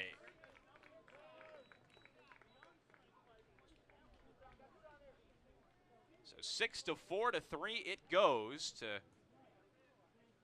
clinch that end of the threat for the Dores, at least get the second out. Jacob Walsh now coming to the plate with the bases empty and 2 down very suddenly here in the 6th. Well, Eblin a little shaken up on that play. Had to regather himself a little bit as Halter slid in a little bit hard into second, but no harm, no foul. But big double play ball for Berkwich. First pitch to Walsh is a big swing and a miss. Walsh had to go regain his balance there, backing up from the box. 0-1 the count. Berkwich trying to polish off inning number 6. Gets Walsh waving at another offering on the outer half, and it's quickly 0-2. Defense not playing Walsh to pull, but he's down an 0-2 hole. Just got a piece of that one fouled back. Count stays 0-2. Walsh 1 for 2 today, singled back in the first, flew out in the 4th. The Dores trying to string something together against Berkwich. 0-2, got him. And that ends the bottom of the 6th. Another strikeout in the books for Berkwich as we head on to the top of the 7th. The Dores get a run back on the Mooney home run, but still trail by 2 with Horvath, Brito, and Slight. 2, 3, and 4 coming up for Bourne. Logan Soforenko is going to take us the rest of the way on play-by-play when we return. Soforenko here, field side at Fenway Park with middle infielder and I guess outfielder Anthony McKenzie. Anthony, how you doing today? Doing great. How are you? I'm doing fantastic. Thanks for asking. So you guys just took IO. How you feeling after it? Felt good. The field was nice. There was no bad hops, so I'll just say that. It was really good. A little different than playing at high school fields. Now, we're here at Fenway Park, America's oldest ballpark. What's it like being in this historic atmosphere? Super awesome. We're just going to try to hit poolside jacks over the monster. So with that being said, you being a switch hitter, you're not going to take any in the left-handed batter's box? I definitely will, but when we go righty, we're definitely trying to hit poolside jimmies today. Poolside jimmies, and when you're batting lefty, you're going to try and go backside. Yeah, we're trying to go to the scoreboard. I think that's like a 600-foot bomb, so. Hey, there you go. Have fun with that. I got one fact for you. Behind the monster, there's a street. Do you know the name of the street? I do not, no. It is Lansdowne Street. Okay. So there you go, some Fenway Park history for you. We're trying to hit it to the street. What's it called? Lansdowne Street. Lansdowne. We're trying to go to Lansdowne. There's actually a parking lot on the other side of the street, so if you clear it far enough, Rob Revsnyder the other night, he hit a car there, so you never know. Absolutely. All right, sounds good. Heck yeah. Well, Anthony, thank you so much for joining us. The Dores are almost ready to go for BP. We'll see you soon.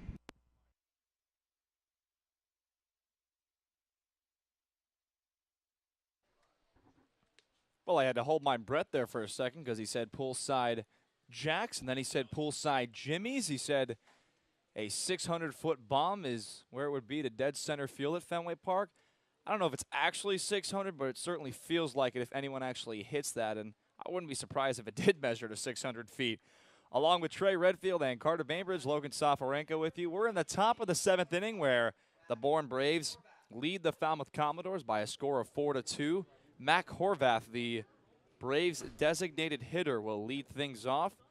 It's batters 2, 3, and 4 for the Bravos here in the 7th inning. Abner still on to work for the Dores. As the first pitch to Horvath misses just a little low, 1-0.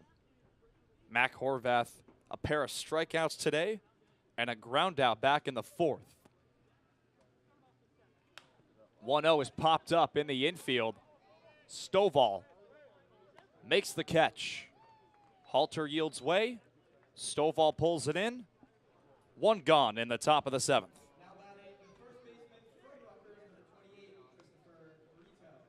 So that's going to bring up Chris Brito, who way back in the early parts of the season, notorious for the Braves, because he hit the first home run of the season for Bourne. On the first pitch he sees, he will take strike 1 on the outside part of the plate. 0-1 the count. Brito was one of the victims back in the 3rd inning of back-to-back groundouts. 0-1, misses low, 1-1. 1 for 3. Had a fly out back in the 5th. That was to Brutcher and right. And he singled on 2 pitches back in the 1st. On a 1-1 pitch, Brito grounds this ball foul right into the Bourne Braves bat person's well. And the count's at 1-2 in favor of Philip Abner. Abner's done a nice job since he came in relief in the 5th inning. Did give up that unearned run in the 5th, but had a 1-2-3 6th. And got the leadoff man here in the 7th.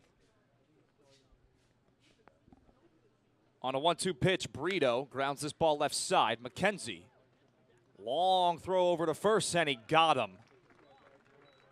2 gone here in the top of the 7th. And it's very nice to see Anthony McKenzie be very comfy in the infield. Big infielder at Sam Houston State. As you just saw in our interview and our PSA. In between innings, he said it's nice that the dirt and the grass was so smooth at Fenway. And I asked him, it was a little different than high school fields, if you will, on Cape Cod. It makes a huge difference. So here's Evan Slight with 2 outs, and he will look at strike number 1. Slight today, 1 for 3. He singled on the first pitch he saw back in the 5th, grounded out in the 3rd, popped up to Mooney in the 1st. Dancing around that one, 0-2 the count now. Well, Abner just about screwed him into the ground with that breaking ball. Had him way out in front. Slide a guy you want to hit with the bases empty. Limit the damage he can do. 0-2 is spoiled foul. And we'll do the 0-2 again. Well, with the wind, we talked about there not being a cloud in sight. There are actually some thunderstorm clouds that are on its way to Massachusetts. 0-2 again. He got him chasing. Cromwick gathers and fires over to first. Stovall shuffles his feet. The Bourne Braves go 3 up and 3 down as we go to the bottom of the 7th inning. We'll be back after we stretch in a 2-run game. Your field side at Fenway Park with Duke shortstop Alex Mooney. Alex, you just finished up IO and BP. How are you feeling after your performance? Good. It was a pretty cool experience just to be on Fenway, you know, take IO, take some BP, hit some in the ballpark. So, yeah, it was a pretty cool experience. Walk me through, as not just a baseball fan, but a baseball player of your caliber. You're here at Fenway Park. What's it mean like for you personally? I think it's a super cool experience. Obviously, Fenway is one of like the older parks, classic. It's America's most beloved ballpark, as you see there. So just be able to come here and, you know, take around a BP and take some IO. It's been a really cool experience. Now, walk me through what it was like taking some BP. You were almost hitting one into the monster. You got them right by that MGM reward sign. So you were laughing about it. I saw Ryan Niley throwing you some BP. He was laughing about it too. What was it like in the box? Yeah, you know, I was just trying to hit the ball left center, hit the ball hard, and I was either getting it high enough but not hard enough, or hard enough but not high enough with that monster. So, like I said, it's a cool experience. But I mean, yeah, I thought I took a pretty good round. So, right on. Well, Alex, I got one last question for you. There's a street located behind the Green Monster. Do you know the name of it? I feel bad not knowing this. I do not know the name. It's okay. It's Lansdowne Street. I would have never gotten that. There you go. You got some. Now I know. Now I know. You got some Fenway Park history. Well, Alex, thank you so much for your time. Congrats on a great workout. The Dores back at home tomorrow against the Bourne Braves. We'll see you soon.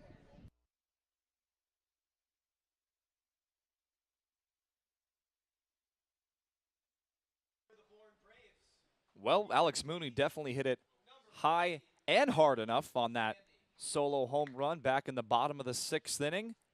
The Falmouth Commodores will see another left-handed pitcher as Nelson Berkwich's day is done. 6 innings, 4 hits, 2 runs, both of them earned because both of them were solo shots, one from Mooney and Halter. He walked 1 batter and struck out 3, and he yields way to Will Sandy. Coming out of North Carolina, Chapel Hill. 0-1 record on the year. ERA really up there. Yeah, Berkwich, his start today, kind of par for the course for Falmouth. Had some big swings, but otherwise couldn't get a lot going against a southpaw. But now they face another in Sandy, whose ERA, like you said, is pretty unsightly, 10.28 across his first 3 appearances, one of them a start.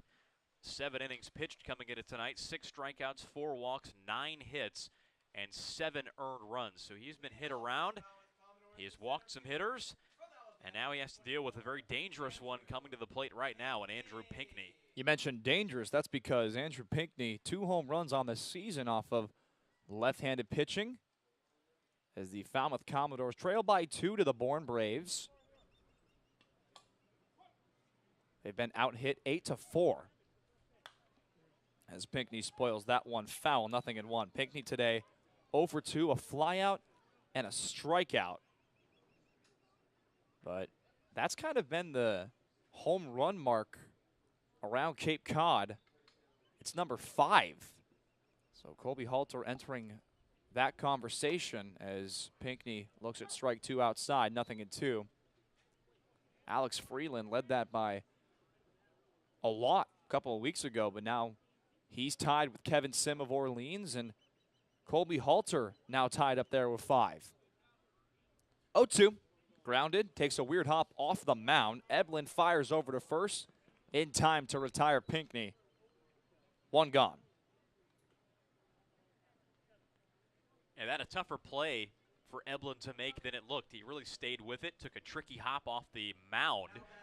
One of the only places that's elevated on this field, and you can get a lot of bounces from that, but it took a favorable one, at least comparatively for Eblin. Strong play for what has otherwise been a leaky Bourne defense this summer. So now here's Drew Brutcher.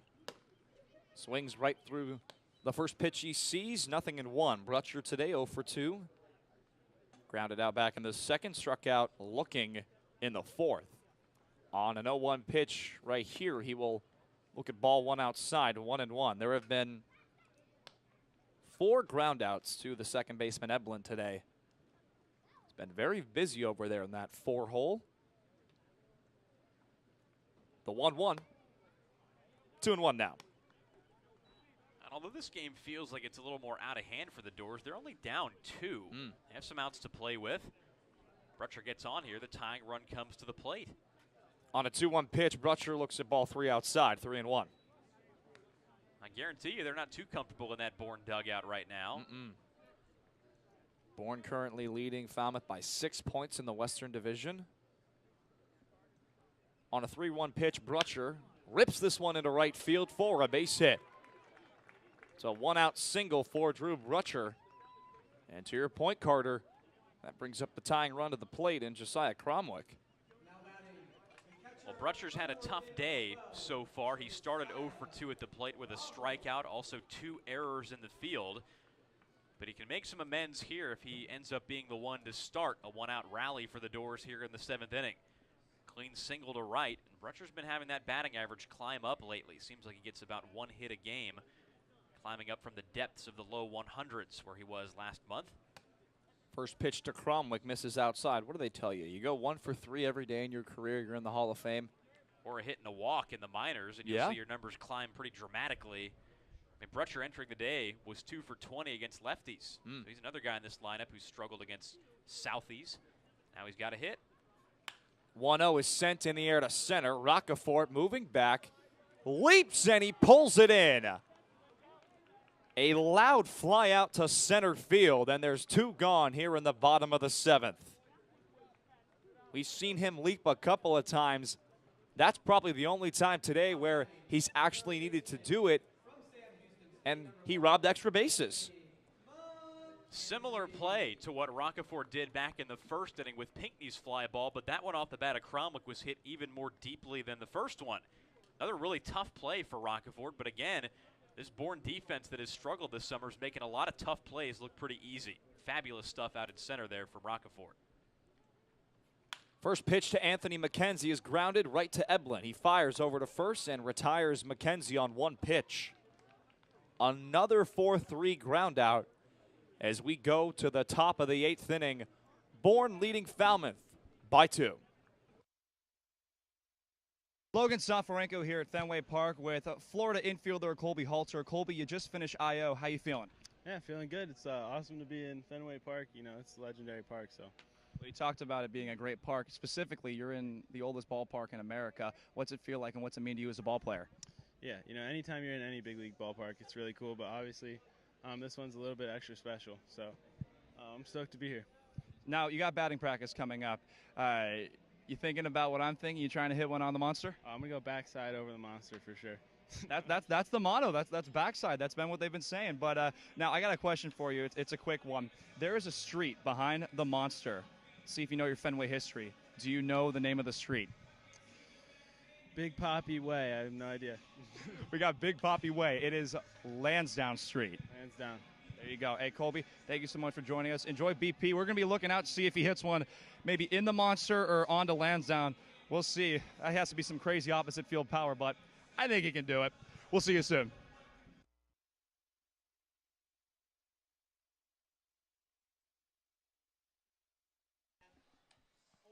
Well, back here at the Gov, Falmouth trailing the Bourne Braves 4-2 in a key Western Division matchup. Well, Colby Halter talked about going backside over the monster. Mackenzie saying he wanted to hit poolside jimmies, but so great to have our content from yesterday's Fenway Day and showing it to all of our viewers on our broadcast.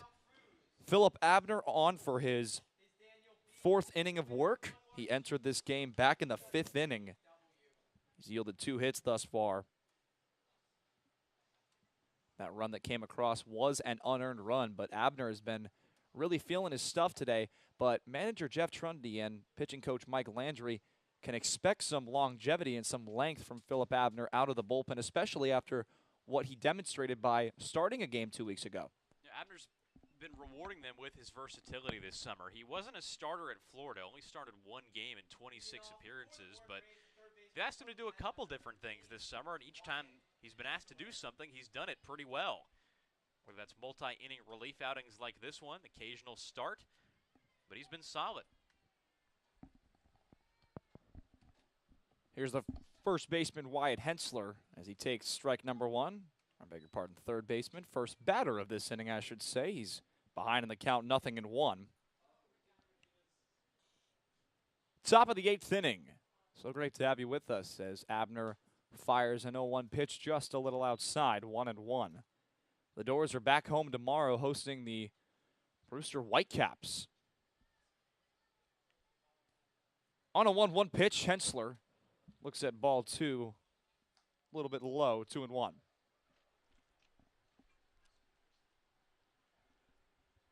Game number 1 of 4 here at the Gov this week. Not in a row. Dores go to Hyannis on Thursday. 2-1 is shot into the gap. Pinckney cuts it off, so it's going to be a leadoff single for Wyatt Hensler.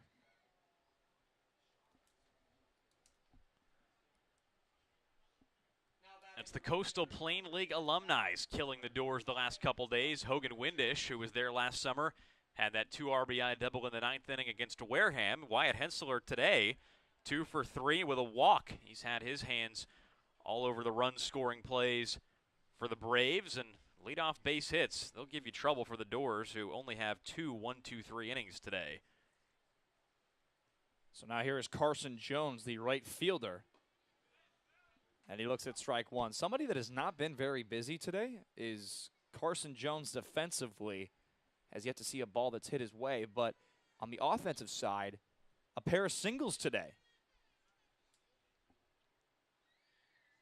On an 0-1 pitch, Jones looks at ball 1 low. It skips away from Cromwick. And Hensler advances over there to second. And they're going to call that a wild pitch from Philip Abner. 1-1 the count.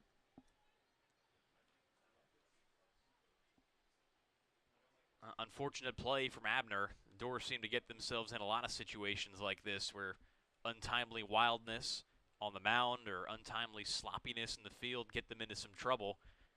Now Abner's got to work himself out of a jam of his creation. Jones today 2 for 3, as we mentioned with the singles. Also had that line out back in the 2nd inning. 1-1 misses low as he checked his swing. 2-1 the count. And if you feel like the Dores do that a lot, spiking pitches in front of the plate, you're not crazy because they came in it tonight with the 2nd most in the entire league. Only Chatham with more. The Anglers, a team that's 6-14 and in the worst in the league this summer. So not a stat you want to be near the top end.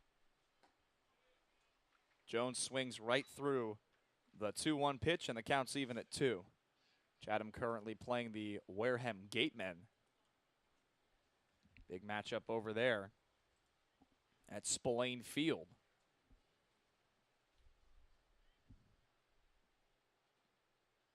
On a 2-2 pitch, Jones grounds this one right side. Stovall gathers and steps on the bag as Hensler advances over there at third. But there's one gone.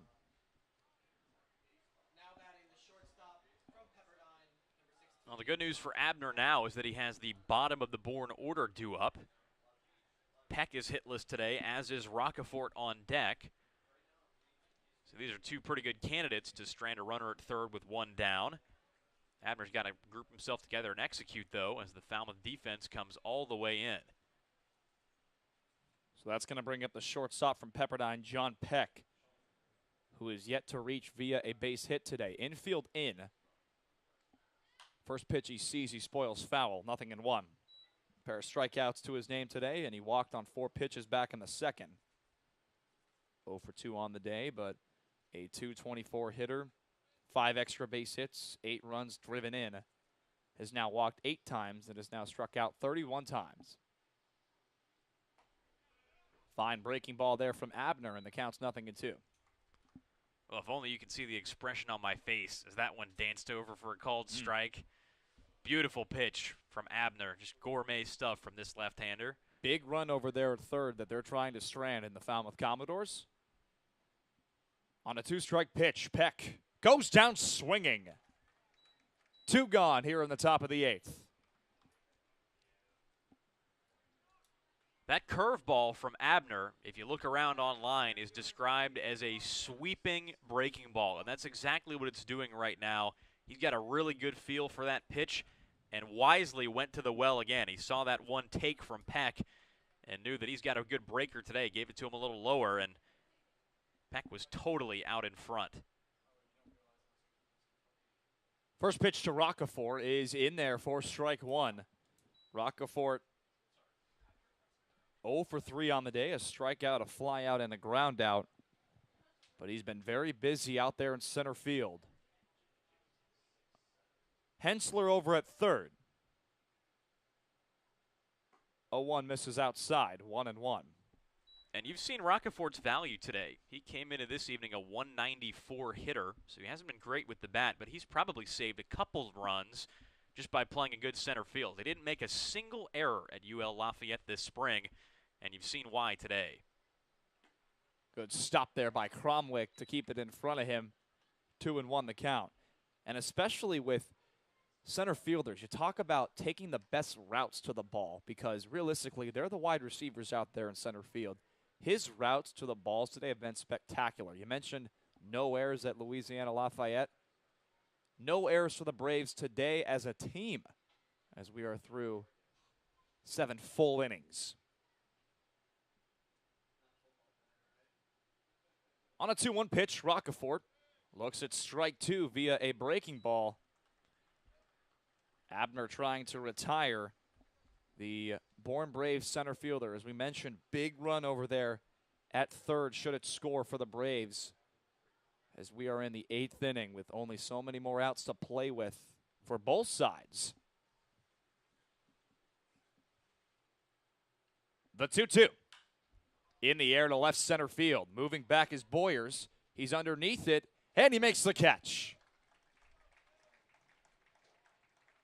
Wyatt Hensler is stranded at third as the Dores will come on up, trailing by 2 in the bottom of the 8th inning.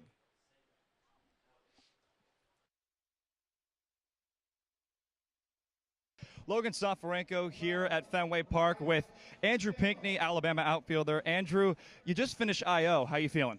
I feel pretty good. It was a pretty rushed warm-up, but, you know, I got my 4 throws in, and a few of them went haywire, but, you know, I got the job done, I think. So. It feels like with these things, they usually go by really fast, right? Yeah, I mean, he was hitting them pretty quick, and me and Brutch were just gassed out there just trying to get the ball to the fielder. So, I mean, who knows, man? I'm just trying to make a good appearance for us. You're here at Fenway Park, America's #1 ballpark. How does it feel being in right here, the oldest stadium ever? Yeah, this is kind of nuts. You know, like I grew up like playing MLB The Show, like you know, playing with Dustin Pedroia on the show and trying to hit it over the monster. So I mean, it's just kind of weird to like, you know, see the green monster, see the Sitco sign out there. So I mean, it's a really cool moment for us. Absolutely. And now you got BP coming up. Are you going to try and hit one out? Yeah, you know, when I usually try to hit home runs, it doesn't really work out for me. So I'm just going to try and like hit line drives and hopefully miss a few under the ball and see where the ball goes.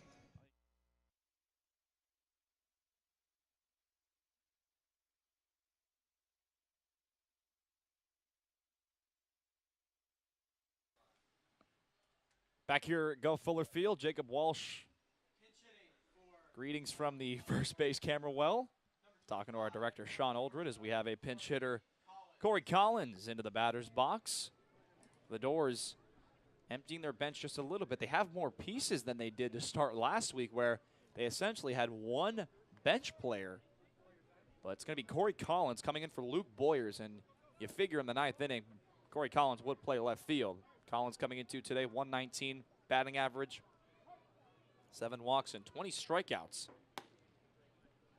As he'll look at strike number 1. He does have 3 doubles, but 5 for 42 on the 2022 season. 0-1 is in there, nothing into the count. Bringing a pinch hitter in for a lefty-lefty matchup is a little curious from Jeff Trundy, but Collins, as you said, a guy with good power, and in his last start did walk twice. He's doing that more lately. He lays off a 2-strike fastball upstairs, 1-2 the count. He had that double that just sliced down that third base line. 1-2. 2-2 the count now. And it wasn't even hit that hard. It went right down that third base line. I believe it was Carson DiMartini, the third baseman for Brewster, that could not make that play. 2-2. They're seeing if he checked his swing. He did not. He went around, according to third base umpire Michael Lightbody. And that's going to bring up the top of the order in Alex Mooney. Definitely a tough call for Collins, a guy who's been seeing the ball really well lately. You get the thought process over there from Coach Trundy in the dugout. Get a guy who hits the ball hard and draws walks against a pitcher who has given up some and has been hit hard, but not helped by third base umpire Michael Lightbody. Well, Alex Mooney had a solo home run back in the 6th inning. It's ahead in the count 1-0. He's 1 for 3 on the day, as he's quickly ahead in the count 2-0. Fine play there by Espinal, as in the prior pitch, the ball skipped away from the brick facade and went right back to him. On a 2-0 pitch, Mooney looks at strike 1. A little bit down in the zone, but didn't want to hit it as he's ahead in the count. That might have been his one pitch to hit. Goes after a breaking ball and spoils it foul. Counts even at 2. But what Mooney's been doing lately, at least since the calendar turned over to July, is he's making his own pitches to hit. Best hitter for the Dores this month, 351 entering the day with now 2 home runs if you include his dinger today. 3 doubles as well in July. 2-2 is fouled right behind home plate. We'll do it again. Well, you saw him hit that solo home run that was on the first pitch in his at-bat. He's attacked on the first pitch twice today. 6th pitch of the at-bat on its way.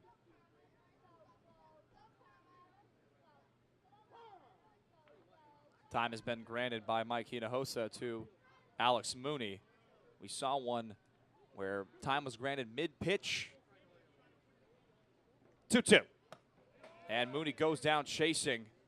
2 gone here in the bottom of the 8th inning. Second strikeout in a row for Will Sandy. These are not the results that the Dores were hoping for entering against a pitcher whose ERA was over 10. But Sandy was pretty effective at UNC this spring. It's only a matter of time before this tall left-hander figures things out on the Cape.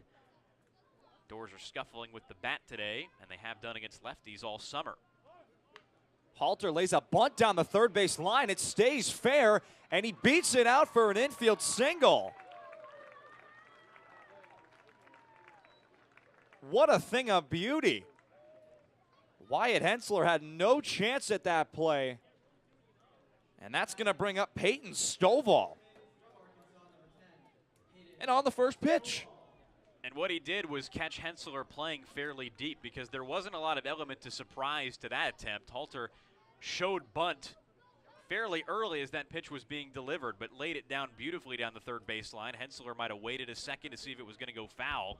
Like you said, had no play, and now Stovall's the tying run.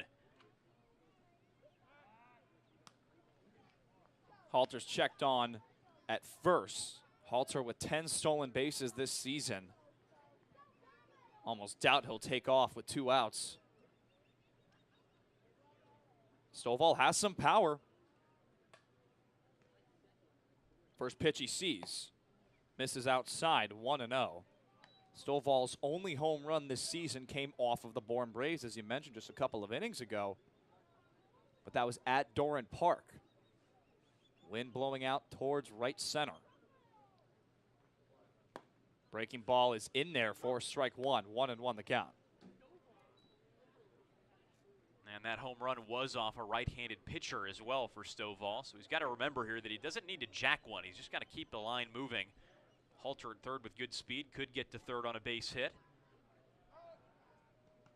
Halter checked on again by Sandy. Second time Sandy is fired back over to first. Walsh on deck. Walsh and Stovall hit back-to-back singles in the first. Both their first base hits of the season off of lefties. On a 1-1 pitch, Stovall looks at ball 2 upstairs, 2-1. Had to wait a little bit there because you wonder if that ball would have gotten away from Espinal if Halter had thought about taking off. But as I mentioned before, with 2 outs, you don't want to get thrown out, especially with Espinal behind the plate. Not the everyday catcher at Vanderbilt, but is there for a reason. Played quite a bit. 2-1 is in there for strike number 2. Stovall didn't like that one, but the count's even at 2. And Will Sandy has 2 strikeouts in this inning. He entered this game in the 7th, trying to retire Stovall.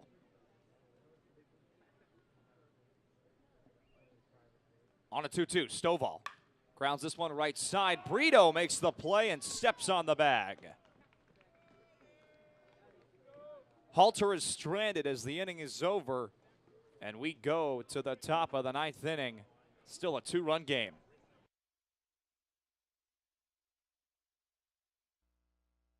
Logan Soforenko here, field side at Fenway Park with TCU outfielder Luke Boyers. Luke, how you doing today?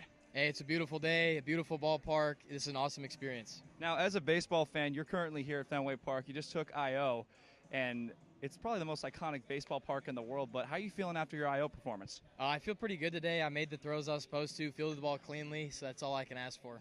What's it like doing it here, the home of the Boston Red Sox? I mean, it's awesome. It's sweet. We walked in, you could still smell the hot dogs from last night's game, the food, the concession stand. It's a really cool experience. Last night's game was that Red Sox win over the New York Yankees, but never mind that. You got BP coming up, and you're a switch hitter, but you say the left side is your more preferred side, but you got the monster over there. You going to try and hit one out today? Yeah, I'm definitely going to switch over right-handed and see what I can do, see if I can sneak one over the wall. That's my goal for today. I talked to a couple guys, and they say they're going with the back-sided approach. You're not going to even try with the left-handed approach there?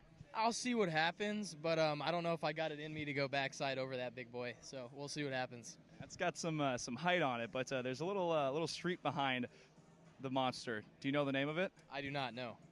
It's called Lansdowne Street. We're asking everybody that question, so I'm giving you some Fenway trivia and some Fenway history. Okay, I'll keep it to myself. I won't let anybody else know.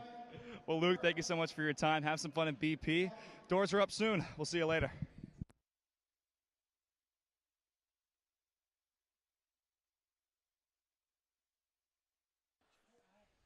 Well, back here at Gov Fuller Field, the Dores taking on the Brewster Whitecaps tomorrow at the Gov. Then they travel to Hyannis on Thursday.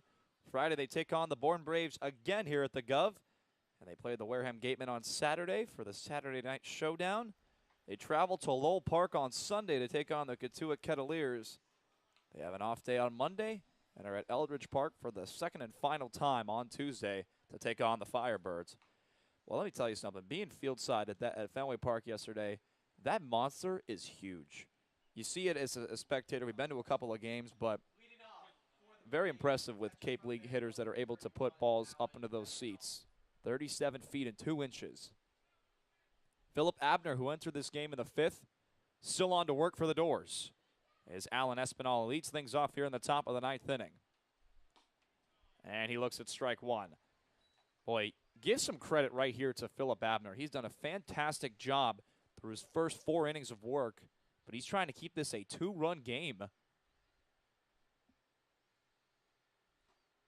A 1 misses a little low, 1-1.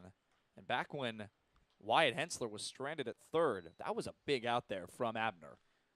You just hope the Dores can come back and win this game, because Abner, with those 5 innings, if you get through a shutout one here, deserves the win.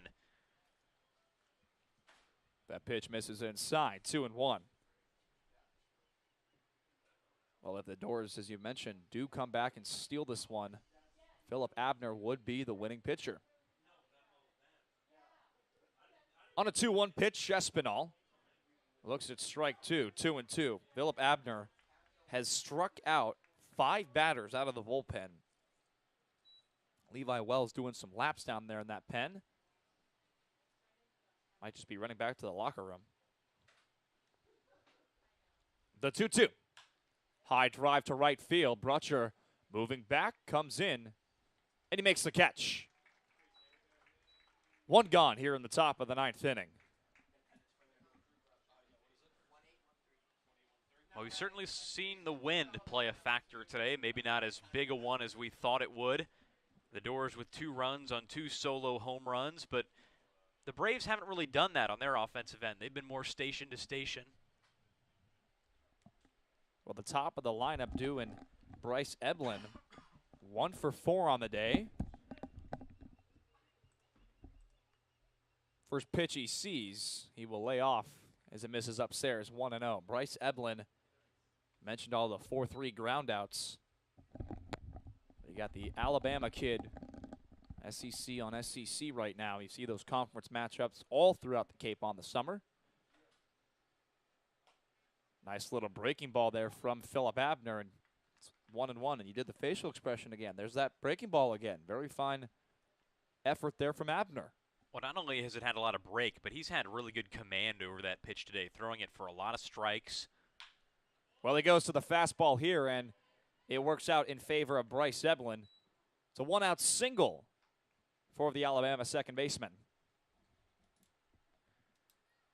The trouble is for Abner that he can't just throw that one pitch. He's got to mix it up every now and then, and Eblin, clearly looking fastball, finally got one and didn't miss it. And Abner's going to have to go to that well here to finish off the final inning. He's had a good curveball today, and you'd hate to see this long outing spoiled right at the end with another run to his credit. The only one so far, that unearned run back in the 5th in his first inning of work. So far, only 2 hits, 1 in the 8th, and then Eblin here in the 9th. Bourne with 10 hits now.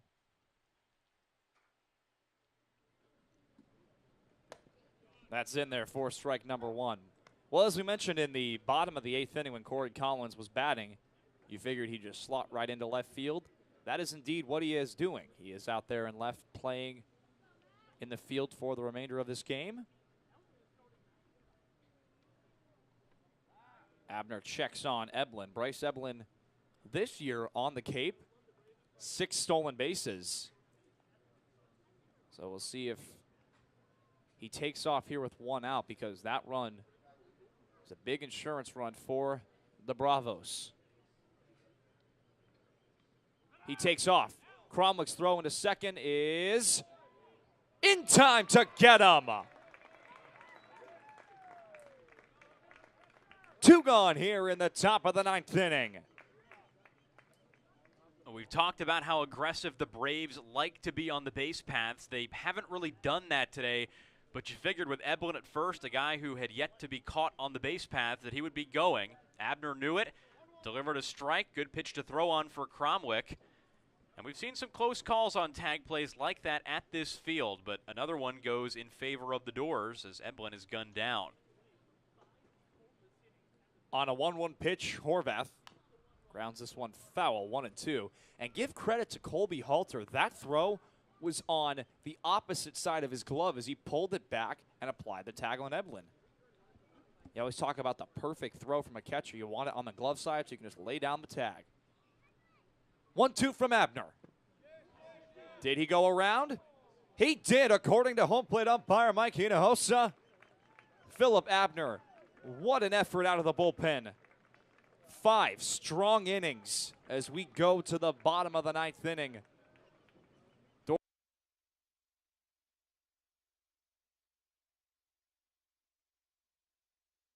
Hey there, Commodore fans. Thanks for joining us and cheering on your Falmouth Commodores.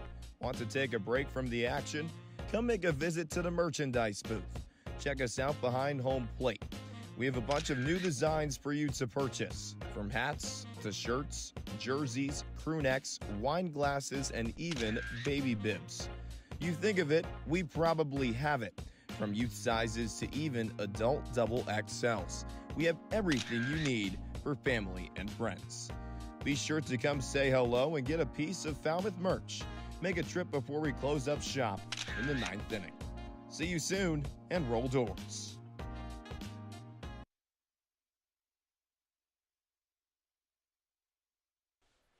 Welcome back to Gov Fuller Field, along with Carter Beinbridge, Logan Soforenko with you. The Dores, Carter, at risk of falling to 3-10-1 here at the Gov this season, but they got the heart of the order coming up in 4, 5, and 6. Well, you said the bad news and the good news in that one sentence. Of course, the Dores looking for another win after they lost to the Wareham Gatemen just a couple days ago. They've come up on the short end of the stick against Western Division teams too many times this season. There comes a point where they just have to clutch out one of these wins. They've fallen in one-run games multiple times. They trail by 2 here. It's not an impossible comeback. They've got 4, 5, and 6 in the order coming up. Walsh, Pinckney, and Brutcher, barring any pinch hitters. So they've got some guys who can swing the bat. They're facing a pitcher for Bourne, Sandy, who's in for inning number 3, too. And this could be a pretty lengthy outing from Sandy out of the bullpen, especially you talked about the 10.28 ERA. But this game has absolutely been flying as we see a couple of rally caps in the dugout. See Joey Ryan toss that thing on there. So Jacob Walsh leads things off for the Dores in the bottom of the 9th inning. And he wanted the fences with that swing. Nothing and 1 the count. Walsh today, 1 for 3, a single, a fly out, and a strikeout. 0-1. Misses outside, 1-1. Well, this is a save situation for Sandy if he can pull it off. 6 innings for Berkwich. This inning number 3 for this left-hander. But some pretty good hitters to get through. On a 1-1, Walsh comes up empty. 1-2 now. Should the game stay like this, Grayson Hitt would be the losing pitcher. Nelson Berkwich would be the winning pitcher. 1-2. Ground ball foul. We'll do it again. Travis Chestnut has a helmet and his little, I guess you could say, Evo Shield glove on his hand. So you can be certain if anyone reaches, he will be in, especially Walsh right here. 1-2 again. And Walsh lays off the high cheese. 2-2 now. The best thing Walsh can do here is not chase. He doesn't have to swing the bat very hard. He just has to get on base against Sandy, who has walked some guys. Didn't chase there, and the count's run full, and that's what you want in the 9th inning. A good at bat. Put some pressure on the pitcher. On a payoff pitch, Walsh grounds this one fair, and Brito steps on the bag. 1 gone here in the bottom of the 9th inning. Well, Carter, officially right now, this is a 2-hour game. Right on the dot, as Sandy could get the hook here. But this game is flying by. It's roared by, which is funny because Bourne has 10 hits and they've left 7 in this game. And you figured that might have been Sandy's last batter no matter what. I was thinking they were going to take him out if Walsh got on and Pinckney coming up. But manager Scott Landers for Bourne is going to make a change anyway. So Sandy's out after 2 1/3 innings of solid relief. 2 1/3, only 2 hits. He did not walk a batter. He struck out 2. And we will yield way to a new Bourne Braves pitcher. We'll step aside for 30 seconds. Be sure to sign up to become a host family today. Hosting a Cape League player can be very rewarding. Players connect and bond with the families, often forming lifelong relationships. Please remember that every Commodores player is bound and governed by NCAA rules and regulations. In order to maintain their collegiate athletic ability, host families receive a weekly allowance from the Falmouth Commodores to help cover player expenses. Host families are not required to provide transportation to players. The Falmouth Commodores are very grateful to the wonderful families that host our players each and every year. If you are interested in hosting a Falmouth Commodores player for the summer, contact our housing coordinator, Lisa Smuda, at lisatz143@comcast.net. For more information, visit our website at falmouthcommodores.com. Thank you for supporting our players, and roll Dores.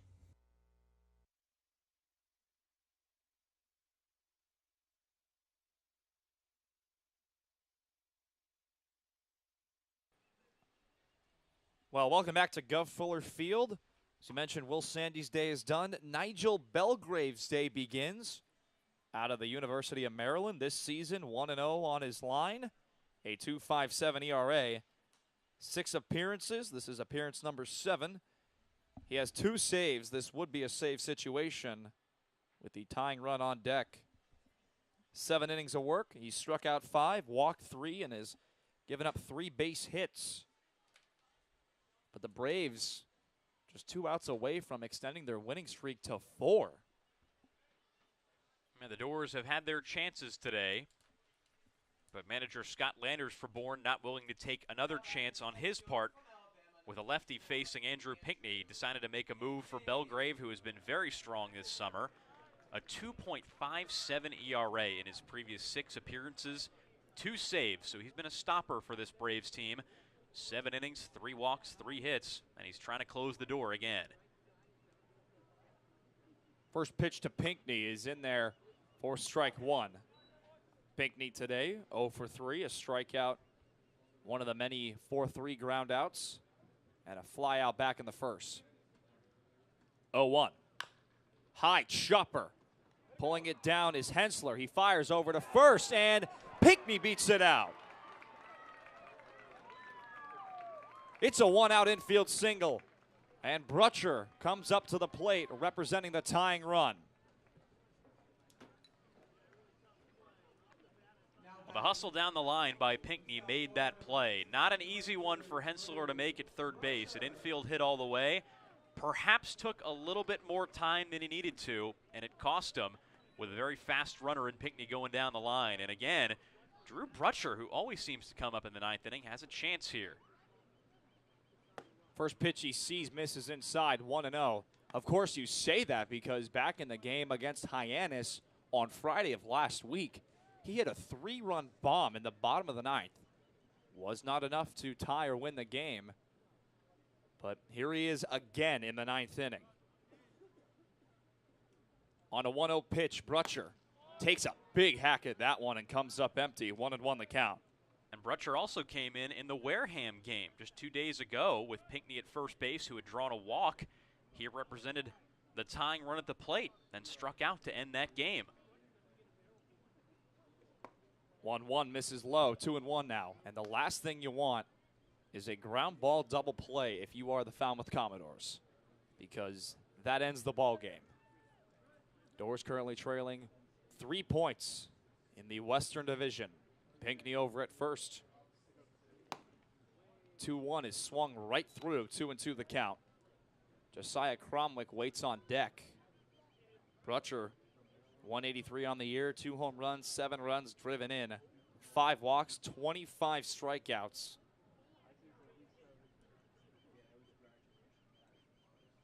The 2-2. Fouled right off the brick facade and right back to Nigel Belgrave. We'll do the 2-2 again. And that's also what you want. Lengthy at bats. I mentioned that in the Jacob Walsh at bat, but Brutcher has struck out 26 times this season. Pinckney, who beat out that single, is over there at first.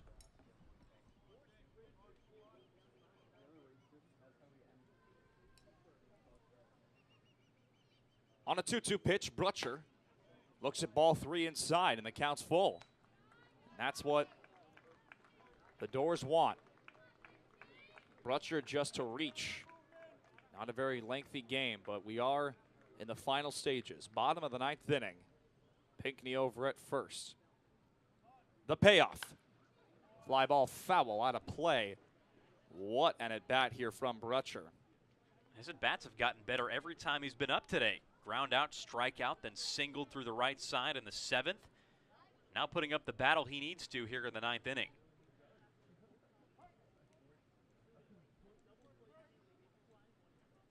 He's got the right-handed pitcher in his favor. The payoff again. He goes down swinging. He goes to the fastball on the outside part of the plate. Brutcher chases, and it's up to Josiah Cromwick to keep this game going. Well, Nigel Belgrave challenged him with that heat and won. 94 miles an hour on the radar gun, and now Cromwick represents the last hope. Righty-righty matchup. First pitch to Cromwick. That's in there for strike 1 as Espinal dropped the ball. Cromwick today, a pair of flyouts to center field and a ground out back in the first inning. That was to Eblin. 0-1. Misses outside, 1-1. McKenzie waits on deck, the switch hitting third baseman. So the bottom parts of the Falmouth lineup trying to keep going. Cromwick batting 7th today. 1-1 pitch. Misses outside, 2-1. And I may eat my words because Cromwick's ahead in the count 2-1, but there has to be a good reason why Jace Borfin hasn't played in 5 days. A little bit interesting that Jeff Trundy hasn't gone to his bench to fire his last bullet. Borfin, a lefty bat who was off to a good start. Cromwick with an 0 for 3 today, now 167 on the summer. Broken bat, foul, and the Dores are down to their last strike. Do you figure if you have Cozart on that bench, it's not like you're going to need anybody to catch in the 10th. Couple of lefties on the bench. They want to see what Cromwick can do against Nigel Belgrave. But Nigel Belgrave probably getting the most important batter of the game thus far in Drew Brutcher. But the Cape League so crazy right now as Katuitt, Hyannis, they tied at 6. YD Brewster, they tied at 1. Chatham and Wareham tied, so Wareham gets a point. And Orleans has blown a 4-0 lead. Harwich now leads 5-4 as the Dores are down to their last strike.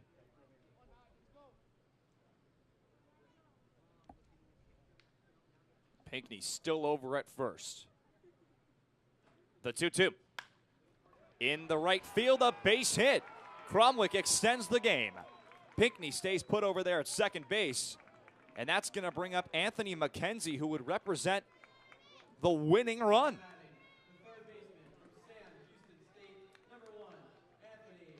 We've seen this before with Cromwick as he goes the other way in the 9th inning to extend the game. So we'll see if Anthony McKenzie can do something. And here comes Travis Chestnut. As I mentioned before, he was getting loose to run on those bases. He is now in the game at first as a pinch runner. So McKenzie 0 for 3 on the day, does have a home run this season. That lone home run was at Spillane Field, and it was a 3-run home run. And it was against a right-handed pitcher. First pitch. 0-1 now. A little bit outside. McKenzie grounded out back in the 2nd, flew out in the 5th, and grounded out back in the 7th. McKenzie from Sam Houston State. Has some experience in some big league parks. Played at Fenway. He's played at Globe Life, the home of the Rangers. The 0-1. In the air to right center field. That drops for a base hit. Pinckney in to score. It's a one-run game. Chestnut over there at third. And here comes Corey Collins.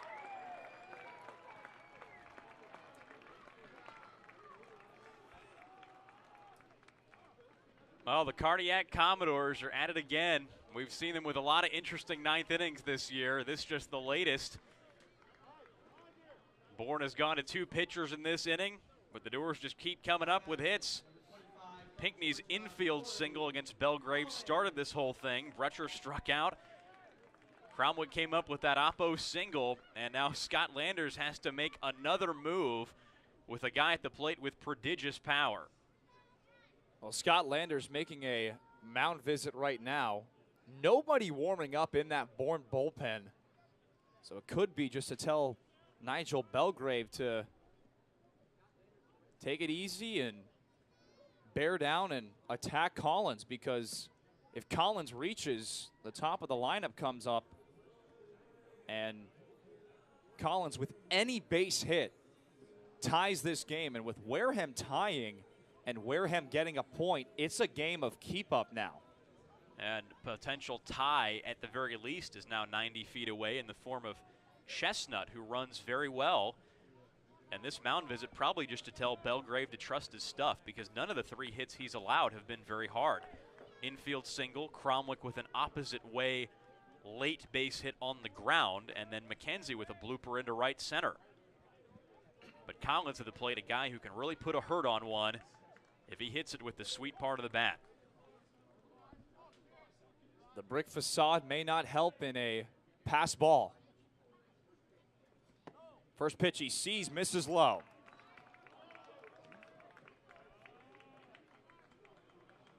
Corey Collins today entered this game back in the 8th inning where he struck out, where he did not check his swing. The 1-0. 2-0 now. And something that we did not see in the Brecher at bat was wild command, if you will. Collins quickly ahead in the count, 2-0. And Belgrave's out there just trying to throw it as hard as he can. He's got to take a breath here and just trust his mechanics. On a 2-0 pitch, Collins gets hit by the pitch. Chestnut cannot score, so the bases are going to be loaded for Alex Mooney. That's one of those unfortunate rules of baseball where the game is no longer tied because of a dead ball. And that's going to bring up Alex Mooney, and you want this guy up with the bases loaded.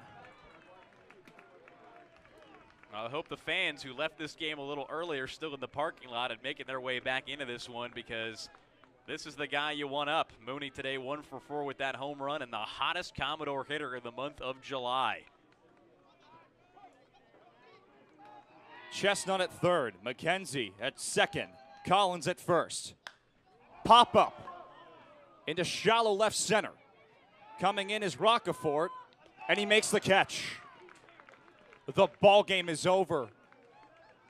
The Dores strand, the bases loaded. For the 3rd time today, Alex Mooney attacks on the first pitch he sees.